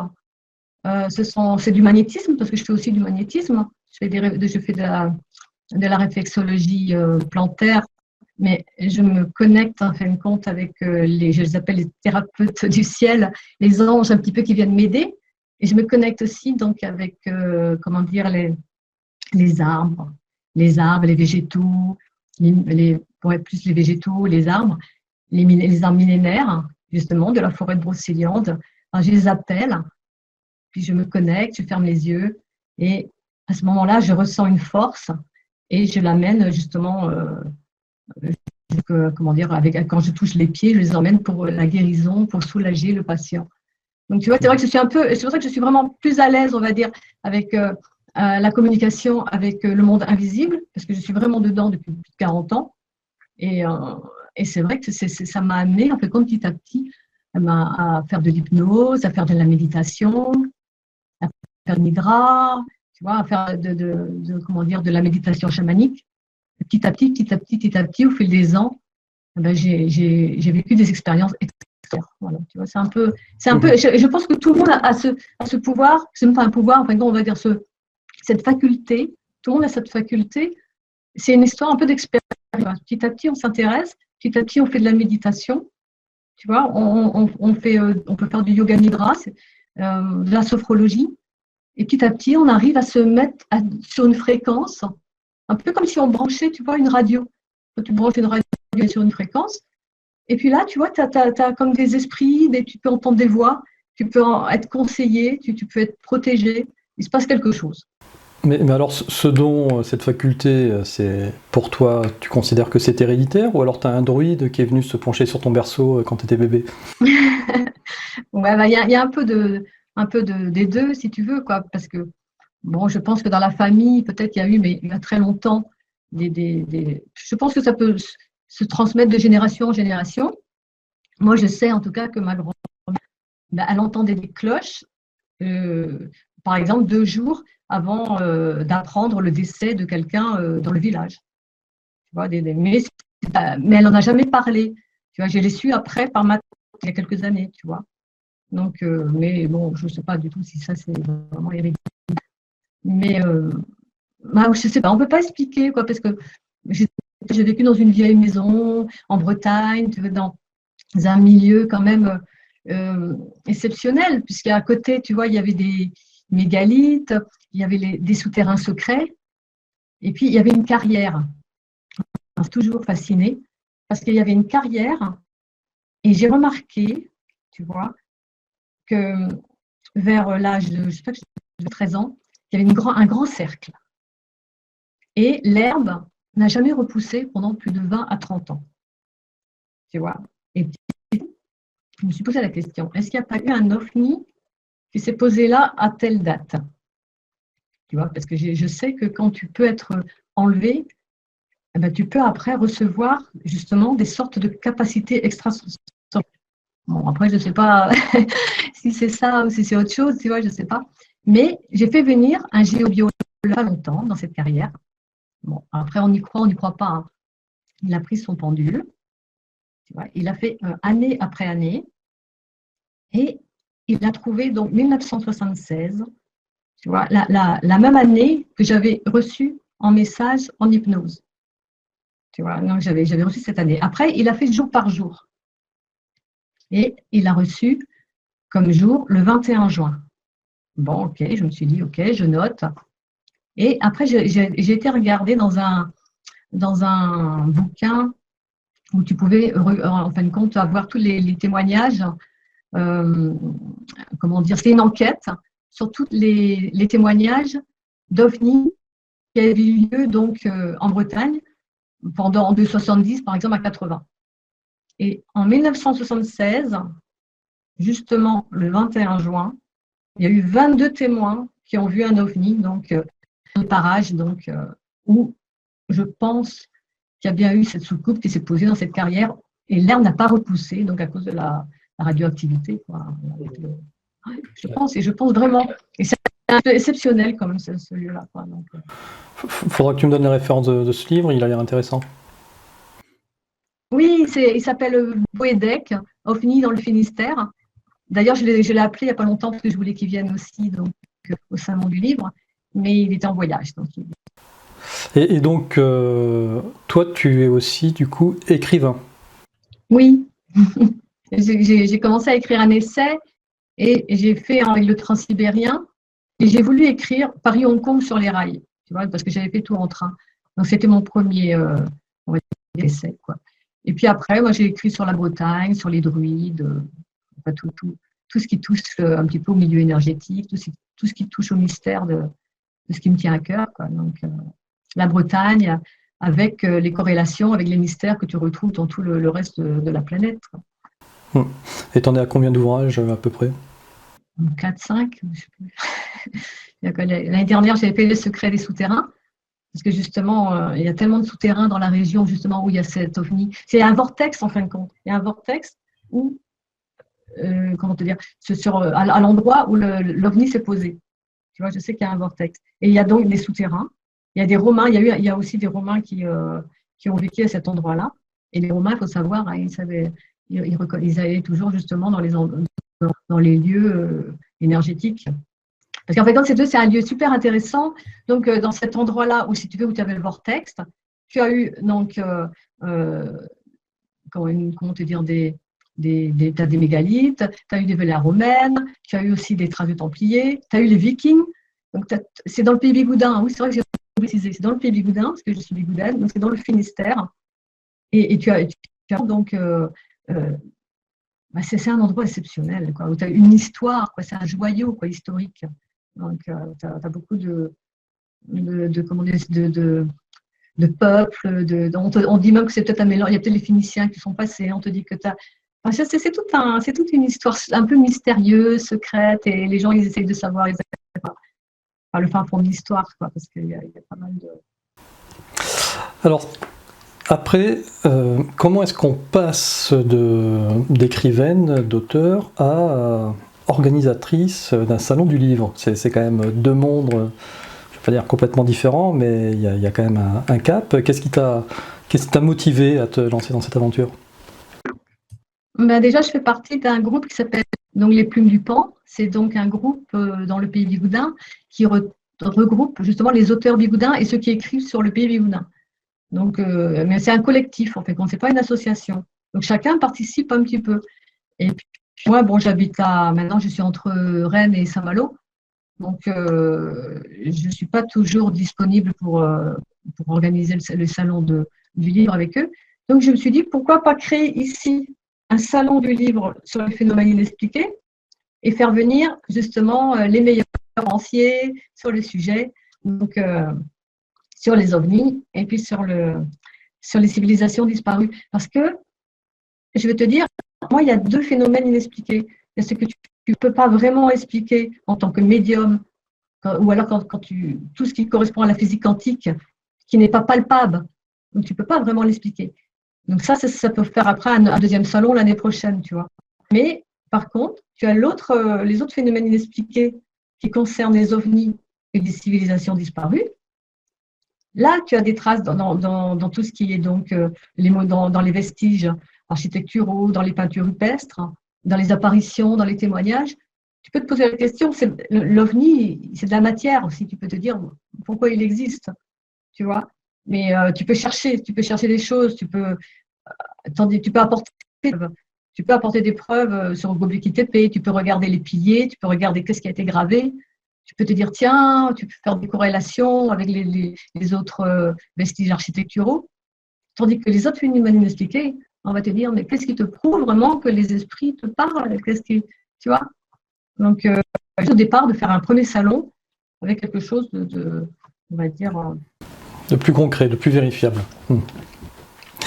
Et donc, du coup, l'originalité de ton salon, c'est pas que un salon du livre où les gens vont venir faire des dédicaces, des signatures, mais chaque, on va dire, écrivain va aussi faire une conférence pour présenter ses recherches. Oui, en fait, ce n'est pas tous les écrivains, parce qu'il y a à peu près 12 écrivains, et il y aura 6, en fin de compte, d'entre eux qui feront une conférence. Donc, ce n'est pas tous les écrivains. Ok. En tout cas, ceux qui ont envie effectivement de s'exprimer. Alors, par exemple, il y a un de tes voisins qu'on a déjà reçu ici, Howard Crowhurst, qui sera là. Ah ouais, spécialiste des mégalithes, un grand chercheur justement qui depuis au moins 30 ans s'intéresse aux mégalithes, non seulement en Bretagne, mais aussi dans le monde. Ouais, c'est super. Ouais, j'ai très hâte de faire sa rencontre, de faire sa connaissance. Ah ouais, c'est un très bon chercheur de vérité, effectivement. Et il est passionnant lorsqu'il explique ses recherches à l'aide de comment s'appelle, Google Earth Pro, qui permet de tout vérifier comme ça, mathématiquement, c'est génial. Tu as aussi Michel Desailles qui va venir. Oui. Donc, qui a donné plus de 40 conférences déjà sur YouTube, hein, et qui est spécialiste aussi des Templiers, de tout ce qui est mythologie nordique. Je crois que justement, je pense que c'est ce qu'il va faire, une conférence sur les druides et sur la mythologie nordique. Donc là, j'ai très très hâte de le recevoir aussi. Ouais, Michel Desailles que vous pouvez effectivement retrouver chez notre ami Alexis Lambin sur les Sentiers du Réel, où il fait quelques conférences assez régulièrement. Ensuite, tu vas recevoir aussi mon ami Egon Kragel. Oui, Egon aussi, ouais, spécialiste des ovnis aussi. T'as peut-être déjà les horaires qui sont planifiés? Alors, il y a Bleuette, hein, déjà, il faut dire qu'on accueille Bleuette avec un grand plaisir, donc avec Jean Raymond, qui va nous montrer donc le dernier film. Je ne sais pas si c'est le dernier film, mais ce sera le film sur Göbekli Tepe, donc le tertre sacré. Voilà, donc Bleuette, donc ce sera la première donc à 14h15 le samedi 26 août par Bleuette, et ensuite ce sera Fabrice Bianchin. Donc oui, il y aura Fabrice aussi, effectivement. Voilà, spécialiste aussi qui a sorti un ouvrage l'année dernière donc sur les Vinamas, les fameux vaisseaux donc qu'on retrouve dans les écrits hindous. Donc voilà, donc qui donc va nous parler donc sur une éventuelle guerre nucléaire qui aurait pu avoir justement sur Terre il y a peut-être 6000 ans. Hein, voilà. En tout cas, c'est ce que je pense. Moi, je pense en effet qu'il y a 6000 ans, donc on a eu la visite peut-être des reptiliens ou je ne sais qui, mais on aurait bien eu en effet, il y aurait bien eu des modifications génétiques. Bleuette aussi avait fait plusieurs conférences sur le sujet, et c'est vrai que les preuves qui sont apportées sont assez troublantes, hein, cette vitrification du sol, etc. Bon, voilà, vous verrez si vous êtes présent à la conférence. Et le dernier conférencier que l'on n'a pas encore cité, il s'agit de Jean-Claude. Ouais. Donc Jean-Claude, donc ce sera à 17h15, donc il présentera son dernier ouvrage qu'il a coécrit avec Jean-Pierre Petit. Alors, c'est ce qui paraît, c'est vraiment un succès phénoménal sur l'extraordinaire découverte. Donc, il va nous en parler aussi avec sa passion, parce que Jean-Claude, c'est quand même depuis les années 70 qui nous écrit des ouvrages sur les ovnis. Et en dehors de ces auteurs conférenciers, les autres auteurs qui préfèrent rester plus discrets, tu as qui? Alors, il y a Mathilde Weber qui a écrit donc des livres sur les légendes celtes. Après, il y a, comment il s'appelle, mon ami Yannick Gloiguin, qui est bigoudin aussi, et qui, lui, donc, fait partie aussi du groupe des Plumes du Pan, et qui écrit des polars. Donc, ça va changer un petit peu, des polars donc, sur la mythologie, sur l'ésotérisme, sur les mythes du loup. Je crois qu'il a écrit un livre sur les mythes du loup. Donc, Yannick, qui a une très belle plume, donc très contente, qui vient jusqu'à Brocéliande. Donc, il y a qui encore? Il y a aussi Christophe Darras, donc, qui est de la région. Et c'est lui qui s'est proposé le premier de se joindre au salon. Donc, je l'accueille aussi avec plaisir. Et alors, donc là, ça fait 3. Et après, il y a 2 maisons d'édition aussi. Je ne sais plus. Attends. Si, Edmond Giroud. Donc, c'est le petit dernier. C'est un grand médium. Donc, qui dégage plein d'amour, plein de lumière. Edmond qui sera parmi nous. Il revient en plus d'un voyage au Japon. Donc, il y aura pas mal de choses à raconter. Donc, il y a Edmond. Et puis, les 2 maisons d'édition, les messages du Graal et Epistéméa, c'est la maison d'édition je crois de Howard. Donc, là, c'est Howard propose pas mal de bouquins intéressants avec cette maison d'édition, dont un bouquin de Quentin Leplat. Et voilà, quoi. Non, ça va être un beau bouquet de belles énergies, de beaux chercheurs de vérité. Là, ce sera vraiment super. Oui, ça promet d'être effectivement un week-end passionnant. Donc ça se passe à Paimpont les 26 et 27 août. L'entrée est gratuite pour le Salon du Livre, mais pour les conférences, il y a une participation de 10 euros. 10 euros avec un forfait. Hein. Il y a quand même un forfait. C'est-à-dire 25 euros par exemple pour trois conférences qu'on peut choisir. Hein. On peut prendre une le samedi, deux le dimanche. Et ensuite, donc 42 euros, donc toutes les conférences. Okay. Voilà. Peut-être qu'il y en aura une autre après par quelqu'un d'autre le matin, je ne sais pas, hein, on ne sait jamais, mais ce sera toujours le même prix, quoi, que ce soit 6 ou 7 conférences. Ok, entendu. Et donc le nombre de places est limité? Oui, parce qu'en fait, c'est comme dans un gîte, au cœur de la forêt de Brocéliande. Donc il faut savoir que le lieu se trouve à 35 km à peu près de Rennes. Donc il y a quand même des cars qui font la liaison Rennes-Paimpont, Rennes-Plélan-le-Grand, parce que c'est vraiment entre Plélan-le-Grand et Paimpont. Voilà, et il faut compter à peu près une demi-heure de trajet de Rennes. Et donc, il y aura aussi donc restauration sur place. Et en ce qui concerne les places, il faut compter à peu près 50 places dans le gîte pour accueillir je pense qu'on n'aura pas plus de 50 places disponibles pour. Voilà. Donc c'est pour ça, si vraiment vous voulez participer à toutes les conférences, ne perdez pas trop de temps. Parce que la moitié a déjà été prise. Je te coupe, excuse-moi, pour te dire que la moitié a déjà été prise. Ouais. Il reste 25 places par conférence. Voilà.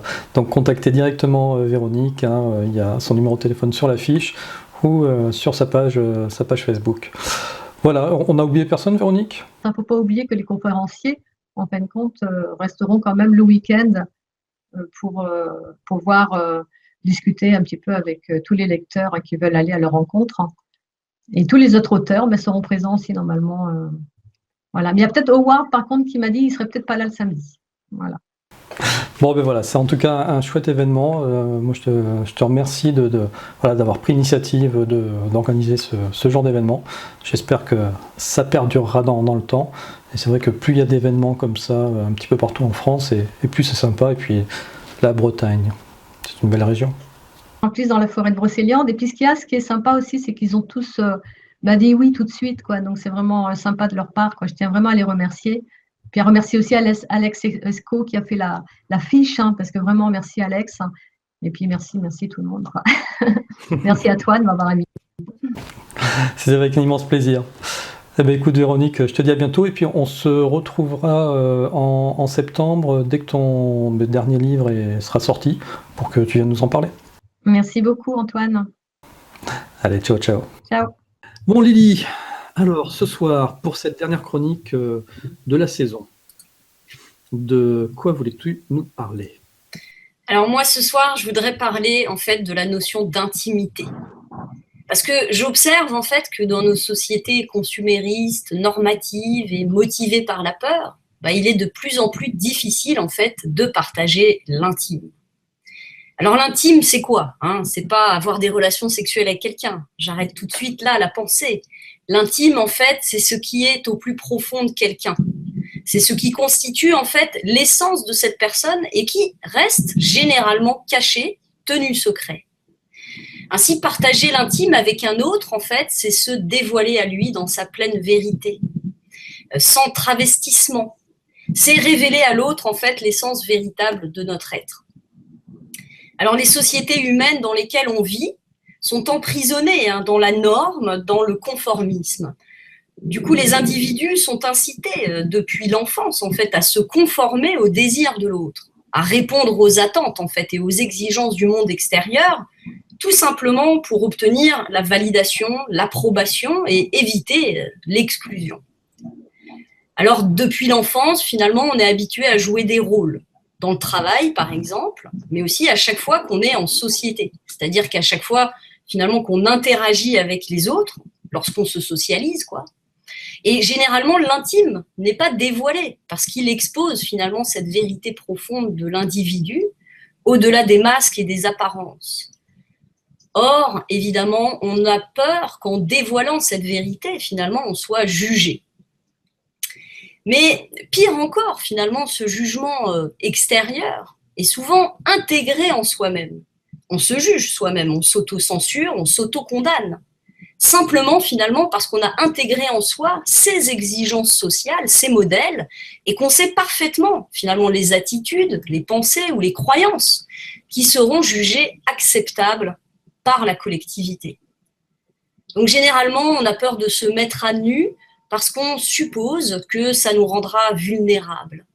On croit qu'en se montrant tel qu'on est vraiment, avec notre face obscure, avec nos complexes, nos peurs, nos doutes et nos fantasmes, on s'expose finalement à la sanction, à la moquerie, au jugement, à l'exclusion.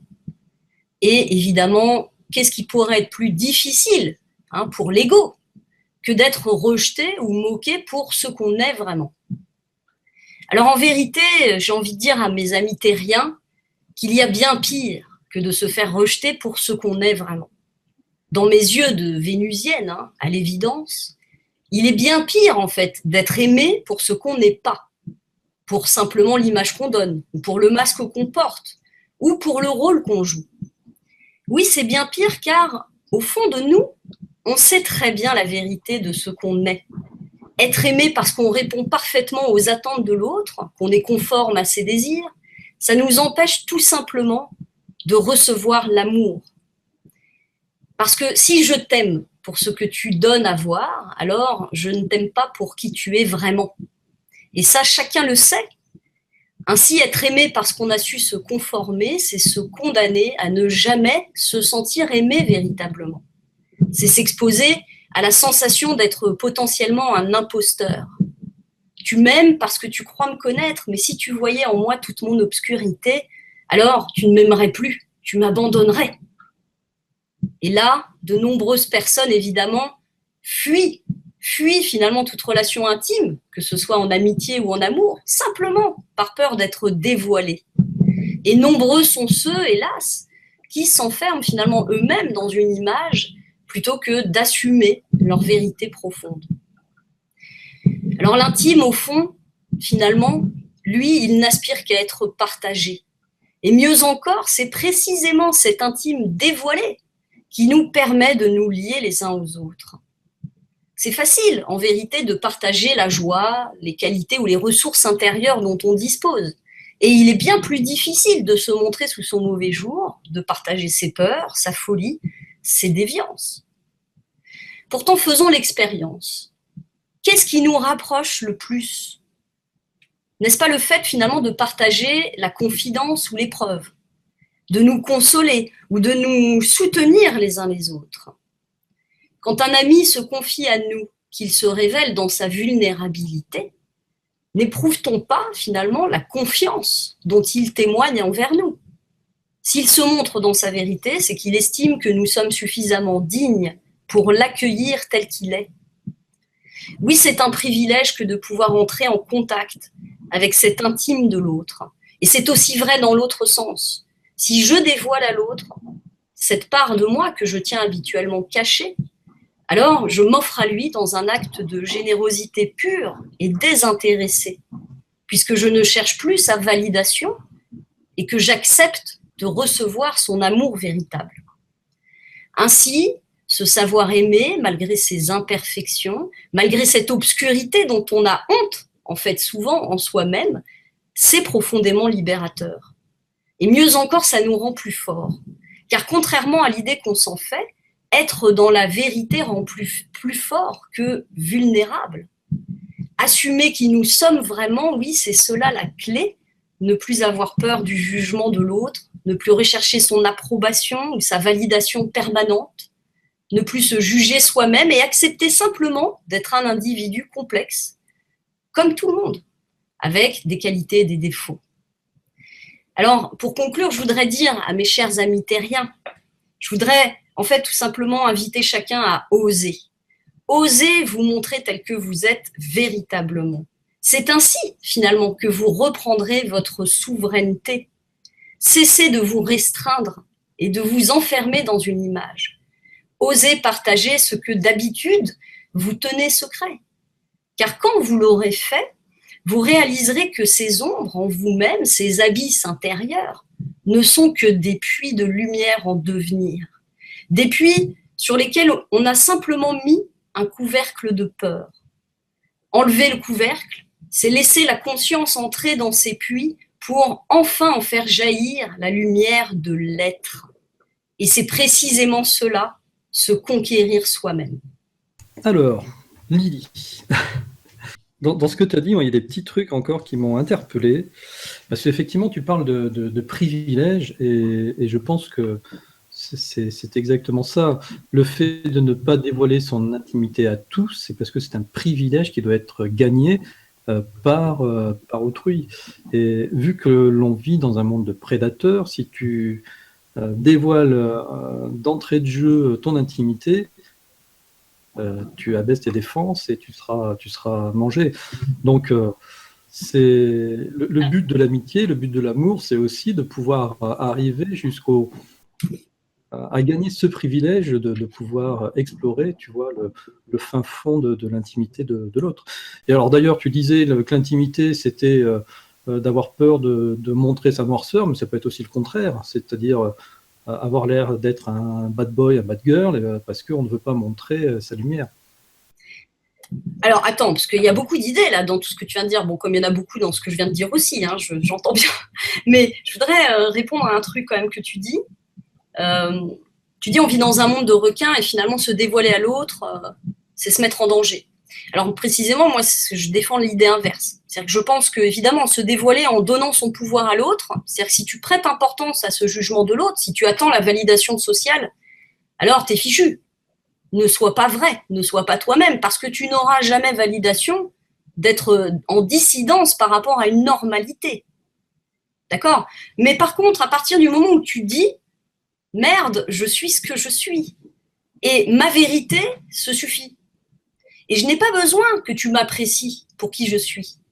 Et par ailleurs, quand tu fais ça, d'abord, tu t'autorises à être qui tu es, et donc nécessairement, tu vas vibrer d'une certaine manière, enfin, tu vois, tu vas te mettre sur une fréquence où nécessairement les gens qui vont comprendre cette fréquence sont des gens qui te correspondent. Donc, par ailleurs, ça crée une fabuleuse discrimination, entre guillemets, naturelle, où ceux qui ne te correspondent pas ne vont pas vers toi, puisqu'au moins la couleur est claire, tu vois, tu affiches clairement qui tu es. Donc, c'est très simple, ça fait le tri, en fait, tu vois. Et par ailleurs, étant donné que tu ne donnes plus ton pouvoir à l'autre, en fait, tu es invulnérable. C'est le contraire. C'est-à-dire que d'être en vérité avec soi-même, ça te rend fort. Ça te rend fort à partir du moment, et j'entends bien qu'il faut pour ça avoir fait un chemin déjà, pour s'accepter soi-même. Mais si tu commences pas par faire ça, tu pourras jamais finalement être libre de ce regard des autres. Et donc, tu seras toujours dépendant de leur caution. Tu vois ? Donc, en fait, paradoxalement, être vulnérable, je sais pas, je vais donner un exemple concret, tu vois, soyons concrets. Je sais pas, admettons, tu es amoureux d'une femme qui ne t'aime pas. Bon, bah, tu peux t'en cacher. Tu vois, te dire, ah non, c'est mon ego, si, tu vois, je sais qu'elle m'aime pas, ça va être dur pour moi, et donc tu vas le garder pour toi, etc. Bon, si tu l'assumes, tu dis, bah, je l'aime, et que même tu vas lui dire, bah, la femme qui va t'accueillir là, à qui tu vas te montrer dans ta vérité, elle peut pas te trouver nulle. Enfin, je veux dire, elle peut ne pas partager tes sentiments, mais par contre, tu n'auras pas l'air faible, parce que le courage, c'est d'assumer, c'est pas de fuir. Et tout le monde le sait. Le mec qui s'assume, qui a droit dans ses bottes, qui te regarde, qui te dit, bah voilà, moi ce que je pense et qui je suis, et tu as le droit de ne pas être en accord avec moi, mais tu es invulnérable. Qu'est-ce qui peut t'arriver, en fait ? Rien. Tu vois ? Ça se discute. Je sais pas, t'en penses quoi, Aurore ? Mon Dieu. Mais j'aime beaucoup tout ce qu'elle a dit, Lily. J'étais vraiment en admiration. J'ai trouvé ça très, très beau ce que tu as dit. Même à la fin, j'arrivais même pas à le dire. Je pensais, mais les mots sortaient pas. Je trouve toujours... il y a tellement de justesse quand tu dis quelque chose dans ce que tu exprimes, et ça va toucher vraiment des parties, des points très sensibles à chaque fois, je trouve, par rapport à cette intimité.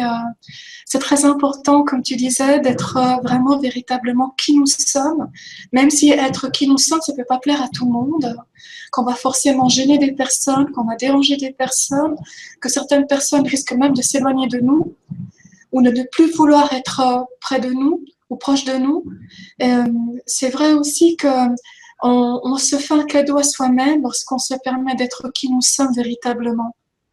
Et là, on peut vraiment briller de toute notre lumière et pouvoir la dégager et la vivre à chaque instant, la respirer, cette lumière, parce qu'on est là pour ça, justement. Ça, c'est super important.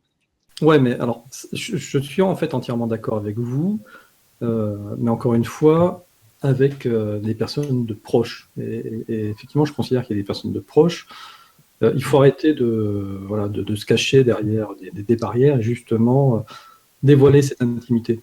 Mais après, envers des inconnus, envers le monde, il est malheureusement pas tout rose et il y a des vrais prédateurs qui sont là vraiment pour chercher la faille chez les gens, pour pouvoir exploiter cette faille et en faire quelque chose. On est bien d'accord. Après, il est évident qu'on ne te dit pas d'aller partager ton intimité dans le boulot, par exemple. Hein. Ça n'a pas de sens. D'ailleurs, ça serait plutôt nocif au travail, peut-être, hein, j'en sais rien. À moins d'avoir, pour le coup, effectivement, des relations très saines avec des personnes très matures qui sont capables de faire la part des choses.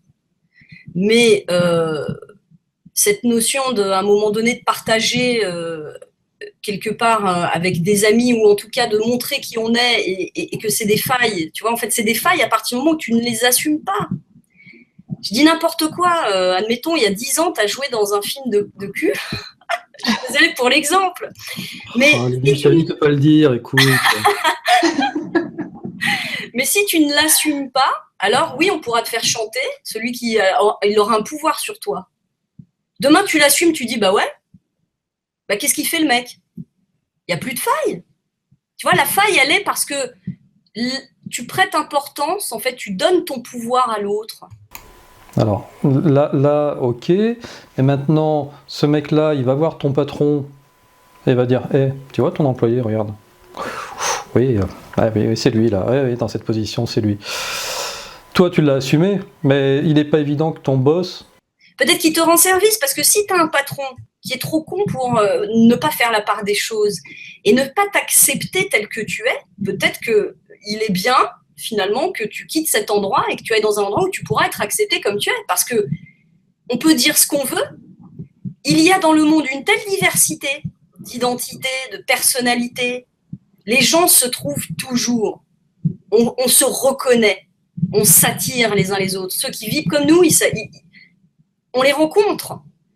Et ça, c'est très important de le dire. C'est-à-dire qu'on a peur de la solitude et on se dit, c'est pas grave, je vais aller vers un truc qui ne me convient pas parce que c'est mieux que la solitude. Mais en fait, c'est une erreur. Fais du vide et tu verras, la nature a horreur du vide. Elle va t'envoyer tous les gens à partir du moment où tu auras affirmé qui tu es. Et voilà, tu dis, moi, je suis là et c'est ça que je veux.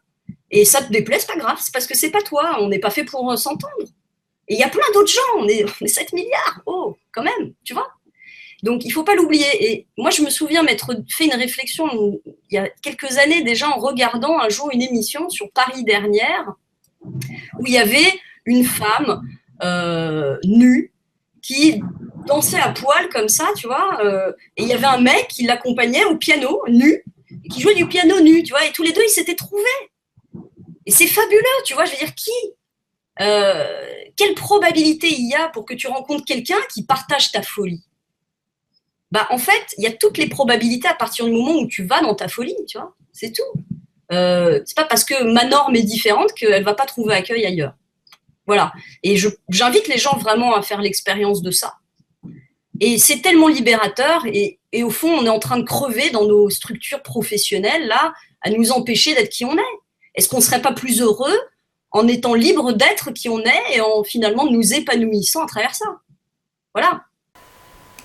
Écoute, tu as tout à fait raison et j'en profite pour faire un appel.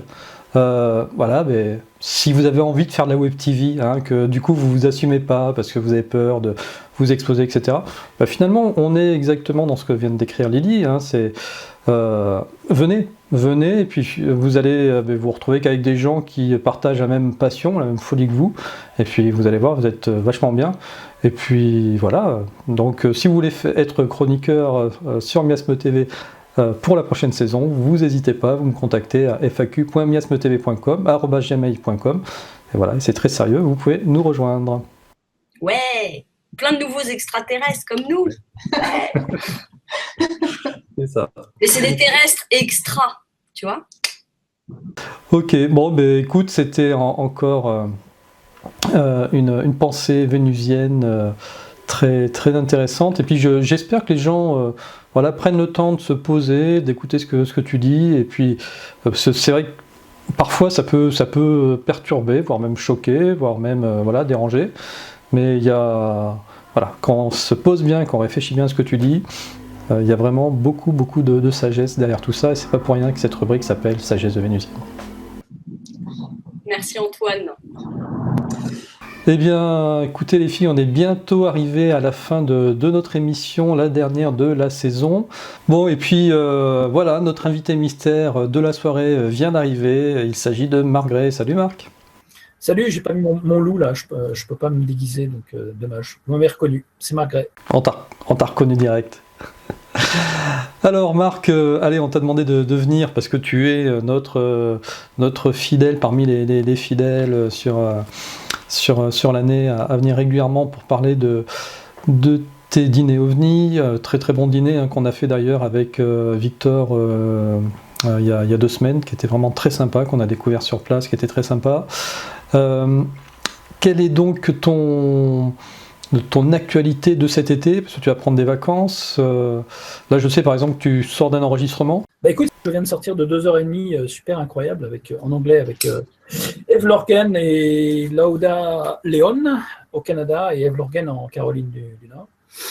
On a parlé de beaucoup de choses sur cette 3D, cette réalité virtuelle, comment devenir réellement créateur avec notre libre arbitre, regagner notre libre arbitre dans cette belle dualité qui est la nôtre. Et puis, enfin, c'est trop long à expliquer parce qu'on a parlé tellement de trucs.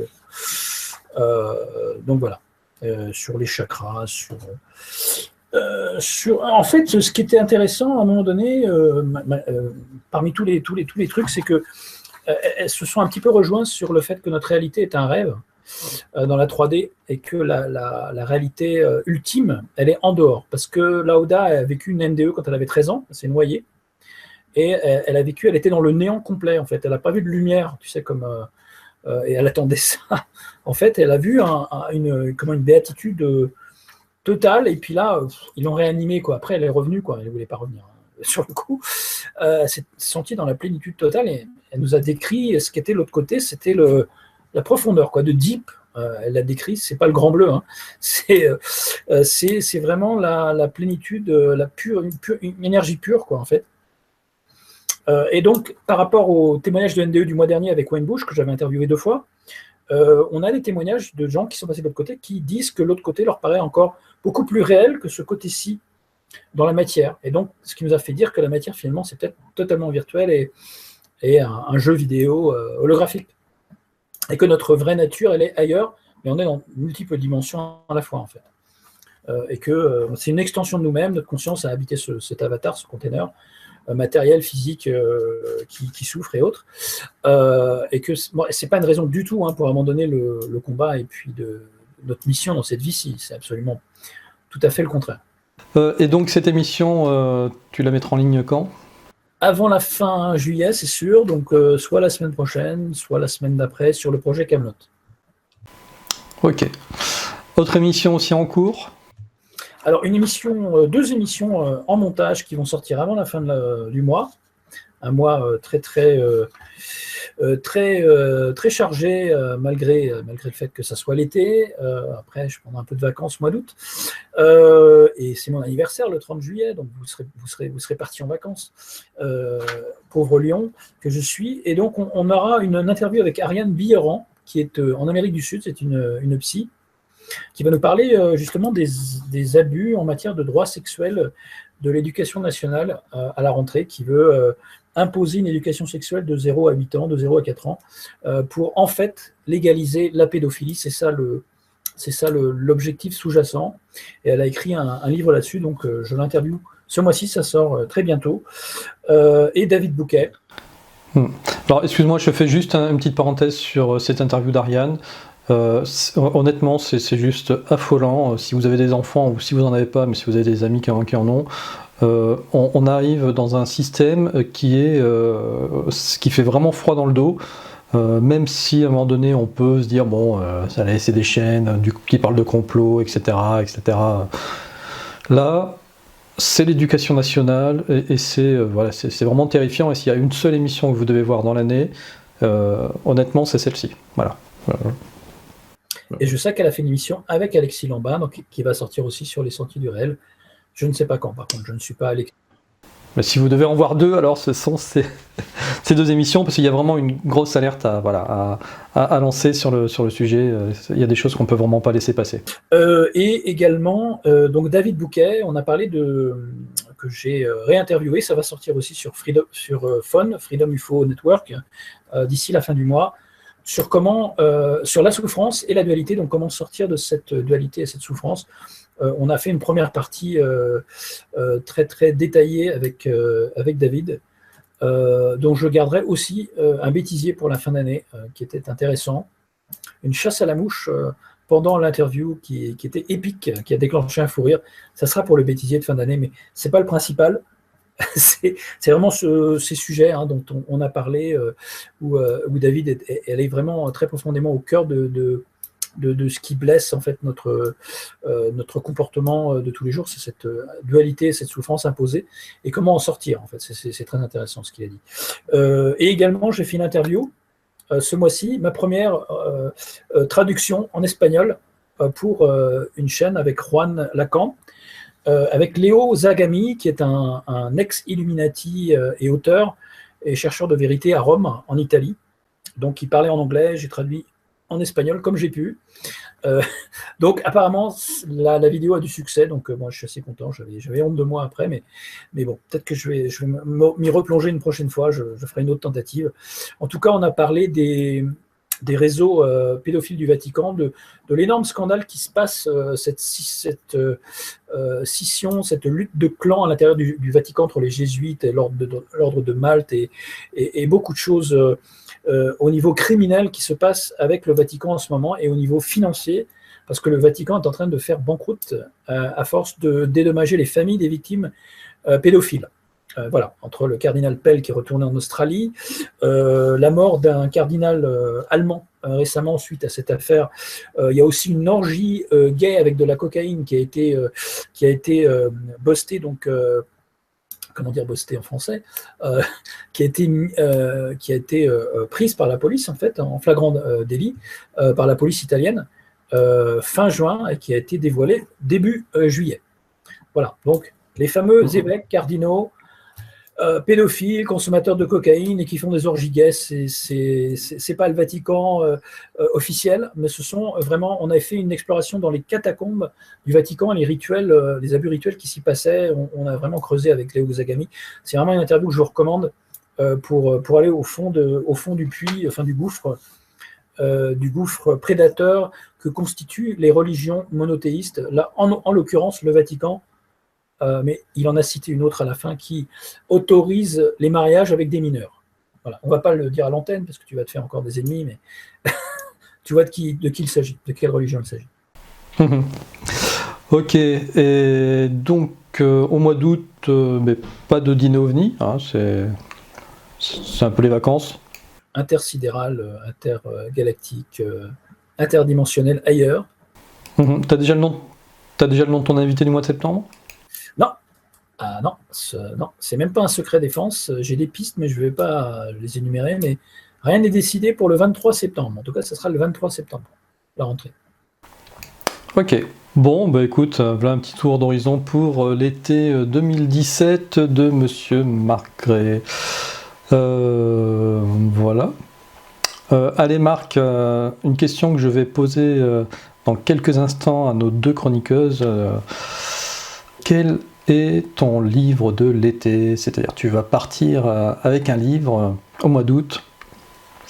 Lequel est-il ? Pour regarder dans ma bibliothèque s'il y en a un que j'ai pas lu encore. Allez, vas-y.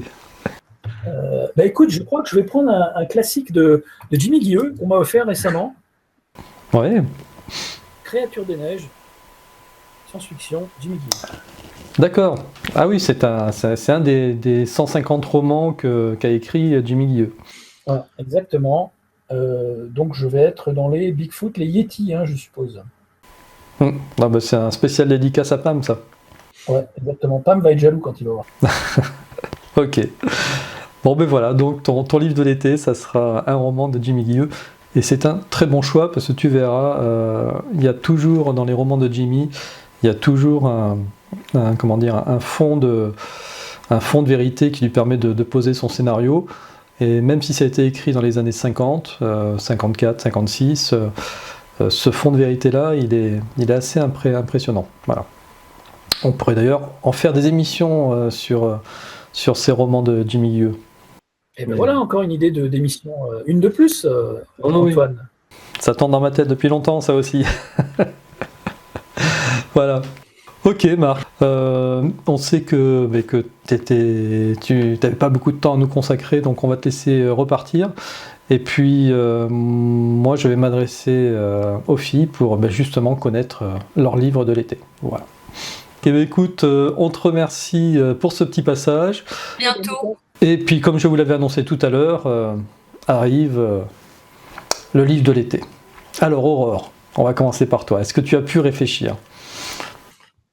Alors oui, moi j'adore lire, ça c'est quelque chose que je fais depuis très très très très longtemps. Alors j'ai lu énormément de livres, beaucoup de livres sur la spiritualité, parce que ça c'est quelque chose qui me parle énormément.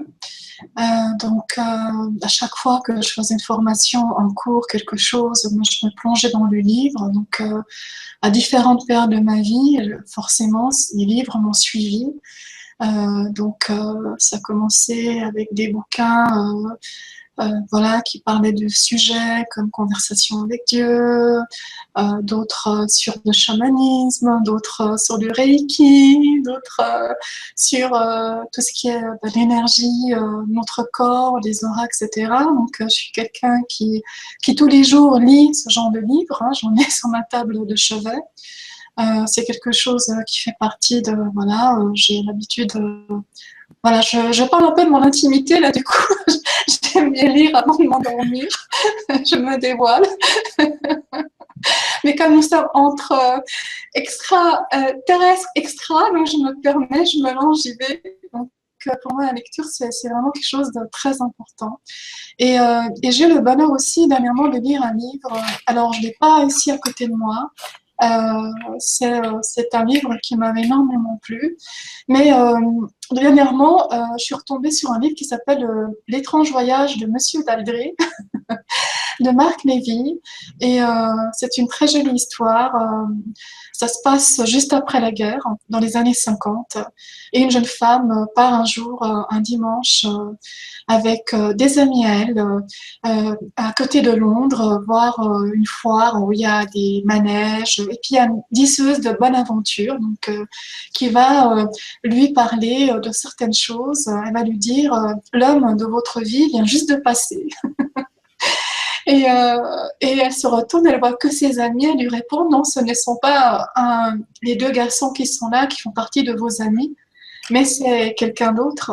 Et à partir de là, il va vraiment se passer des choses incroyables. Elle va faire un long voyage. Elle va partir de l'autre côté. Pour elle, c'est très loin. À l'époque, on partait même en Europe, on allait très loin déjà. Et aujourd'hui, c'est vrai qu'on fait des longues distances, mais c'est beaucoup plus court. Et elle va voilà, faire ce voyage pour aller à la rencontre d'elle-même. Il va se passer des choses incroyables. Et elle va découvrir des choses qu'elle ignorait sur sa vie. Et c'est vraiment un magnifique voyage intérieur. On va aller à la rencontre de toutes ces parties de nous, parce que ça permet aussi, en même temps que la protagoniste du livre, de voyager nous aussi avec elle. Et on peut imaginer tous les paysages qu'elle rencontre. Donc je trouve que pour l'été, ben, c'est vraiment un voyage. Voilà, ça tombe bien. C'est la période de l'été. On voyage aussi dans notre cœur, dans notre tête. Et je ne sais pas, peut-être Lily, elle connaît ce livre. Non, pas du tout. Non, pas du tout, d'accord. Il est sorti il y a déjà quelques années, il n'est pas tout récent. Mais voilà, je me suis replongée dedans il y a quelques jours en arrière. Et J'avais le goût du voyage, je dois dire, hein. Surtout en ce moment, avec l'été, ça me fait voyager tout ça. Voilà, Antoine, pour répondre à ta question sur le livre qu'en ce moment, j'aurais envie de donner comme ça, comme une petite idée de lecture. On peut le retrouver certainement, ce livre, hein. Oui, oui, On peut tout le à fait. retrouver. C'est donc L'étrange voyage de Monsieur Daldry et c'est de Marc Lévy. Merci Aurore. Ok, Lily, quel serait ton conseil de lecture pour l'été? C'est très dur comme question. C'est très dur parce que je pense que en fait, les livres doivent arriver pour chacun dans un timing précis. Et d'ailleurs, je me suis rendu compte dans ma vie qu'à chaque fois que j'ai conseillé un livre à quelqu'un, il ne l'a pas lu, tu vois. Ouais, mais justement, tu vois, si le livre doit arriver dans un timing précis, tu es peut-être juste l'œuvre, l'outil du destin qui va annoncer un titre de livre et qui va parler à un de nos auditeurs. Et ça sera son timing à lui.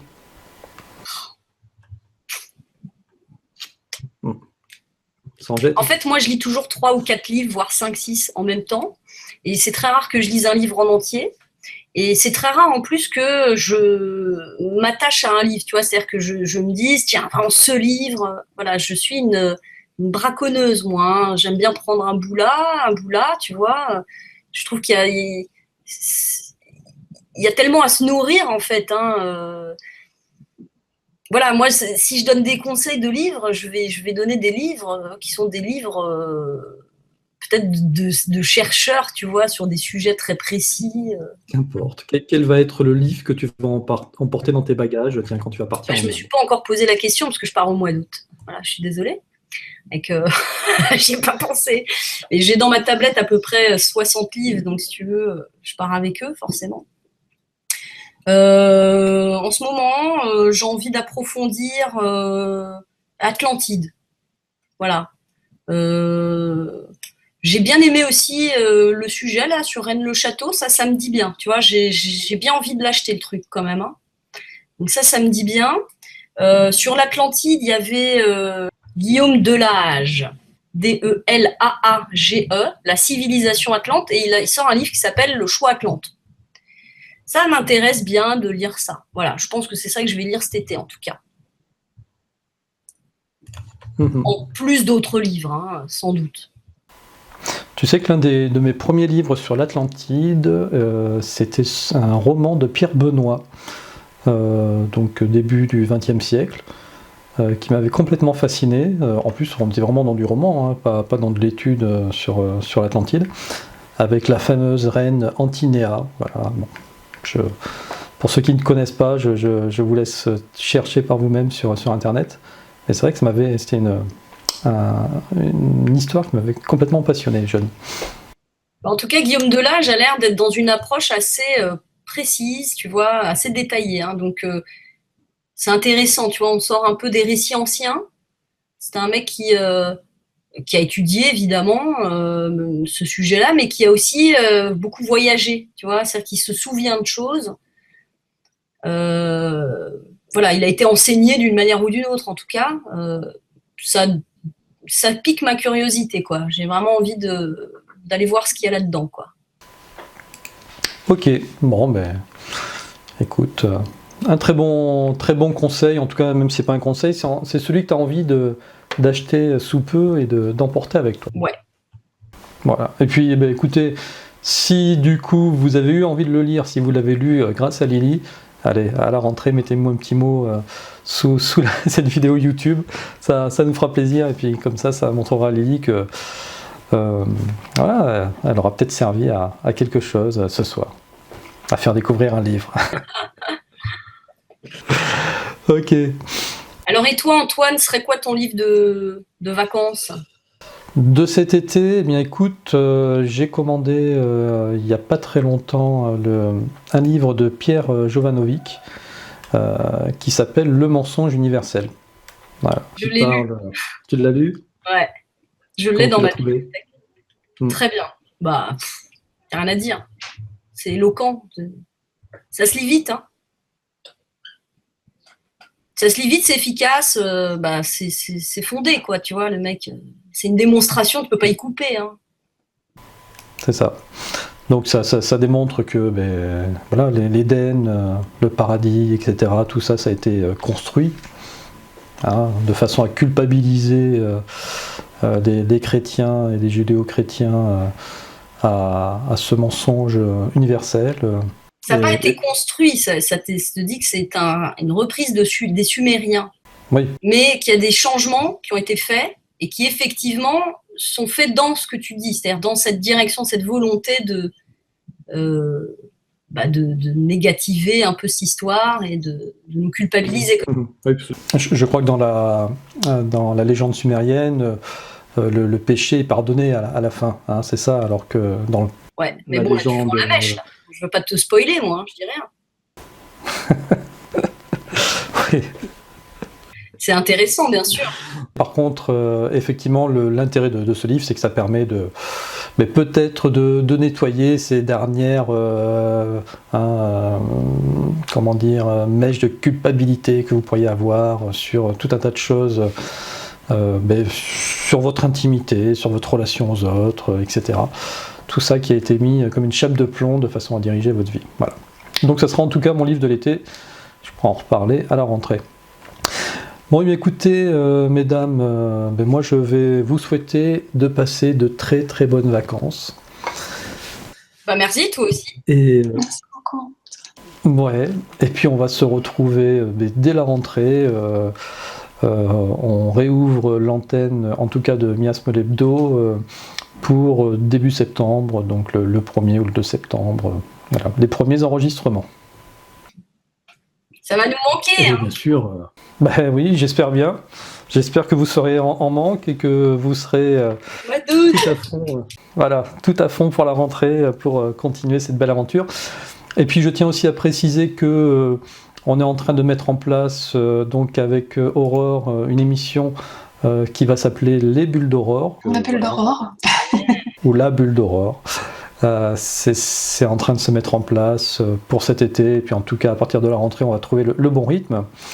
Et puis avec Lily aussi une émission un petit peu particulière qui s'appelle Le premier jour après la fin du monde, le premier jour après la fin du monde. Un très très beau titre. Ce sera une émission d'utopie, hein. Le pitch est très simple, hein. On a rasé la terre et il faut tout reconstruire. Donc effectivement on va tourner ça là cet été au mois d'août. Et on va revenir avec on espère, quelque chose d'intéressant à la rentrée. Hein. Voilà. Et l'idée, c'est de pouvoir avoir des avis d'intellectuels, savoir, mais ils deviennent des démiurges, et comment est-ce qu'ils feraient pour reconstruire ce monde à leur image ou pas, mais en tout cas à l'image qu'ils projetteraient pour un monde meilleur. Voilà, pas à leur image, hein, on va dire. En tout cas dans l'ambition de construire quelque chose de plus humain, finalement, de plus juste, de plus équilibré, puis d'essayer de voir si finalement ces ambitions pour être des hommes libres, tu vois, au-delà de tous ces contrôles, comment est-ce que c'est possible, est-ce qu'on peut ou pas finalement aller vers cette direction-là, et quelles contraintes ça suppose et comment on les contourne. Voilà. En tout cas, c'est une ambition, une émission ambitieuse, voilà, pour les gens ambitieux qui pensent qu'on peut mieux faire. Je pense qu'on peut quand même facilement mieux faire, hein, ça va pas être très dur. C'est clair. En tout cas, voilà, tout ça, c'est pour la rentrée. Bon, bien, bonnes vacances à vous, et puis bonnes vacances à vous qui nous suivez, qui nous écoutez, voilà, depuis plus de 18 mois maintenant. On sera là à la rentrée, et puis on essaiera de vous apporter toujours de plus de nouveautés et toujours plus de satisfaction dans ces émissions. Allez, ciao ciao et passez de bonnes vacances. Au revoir. Salut.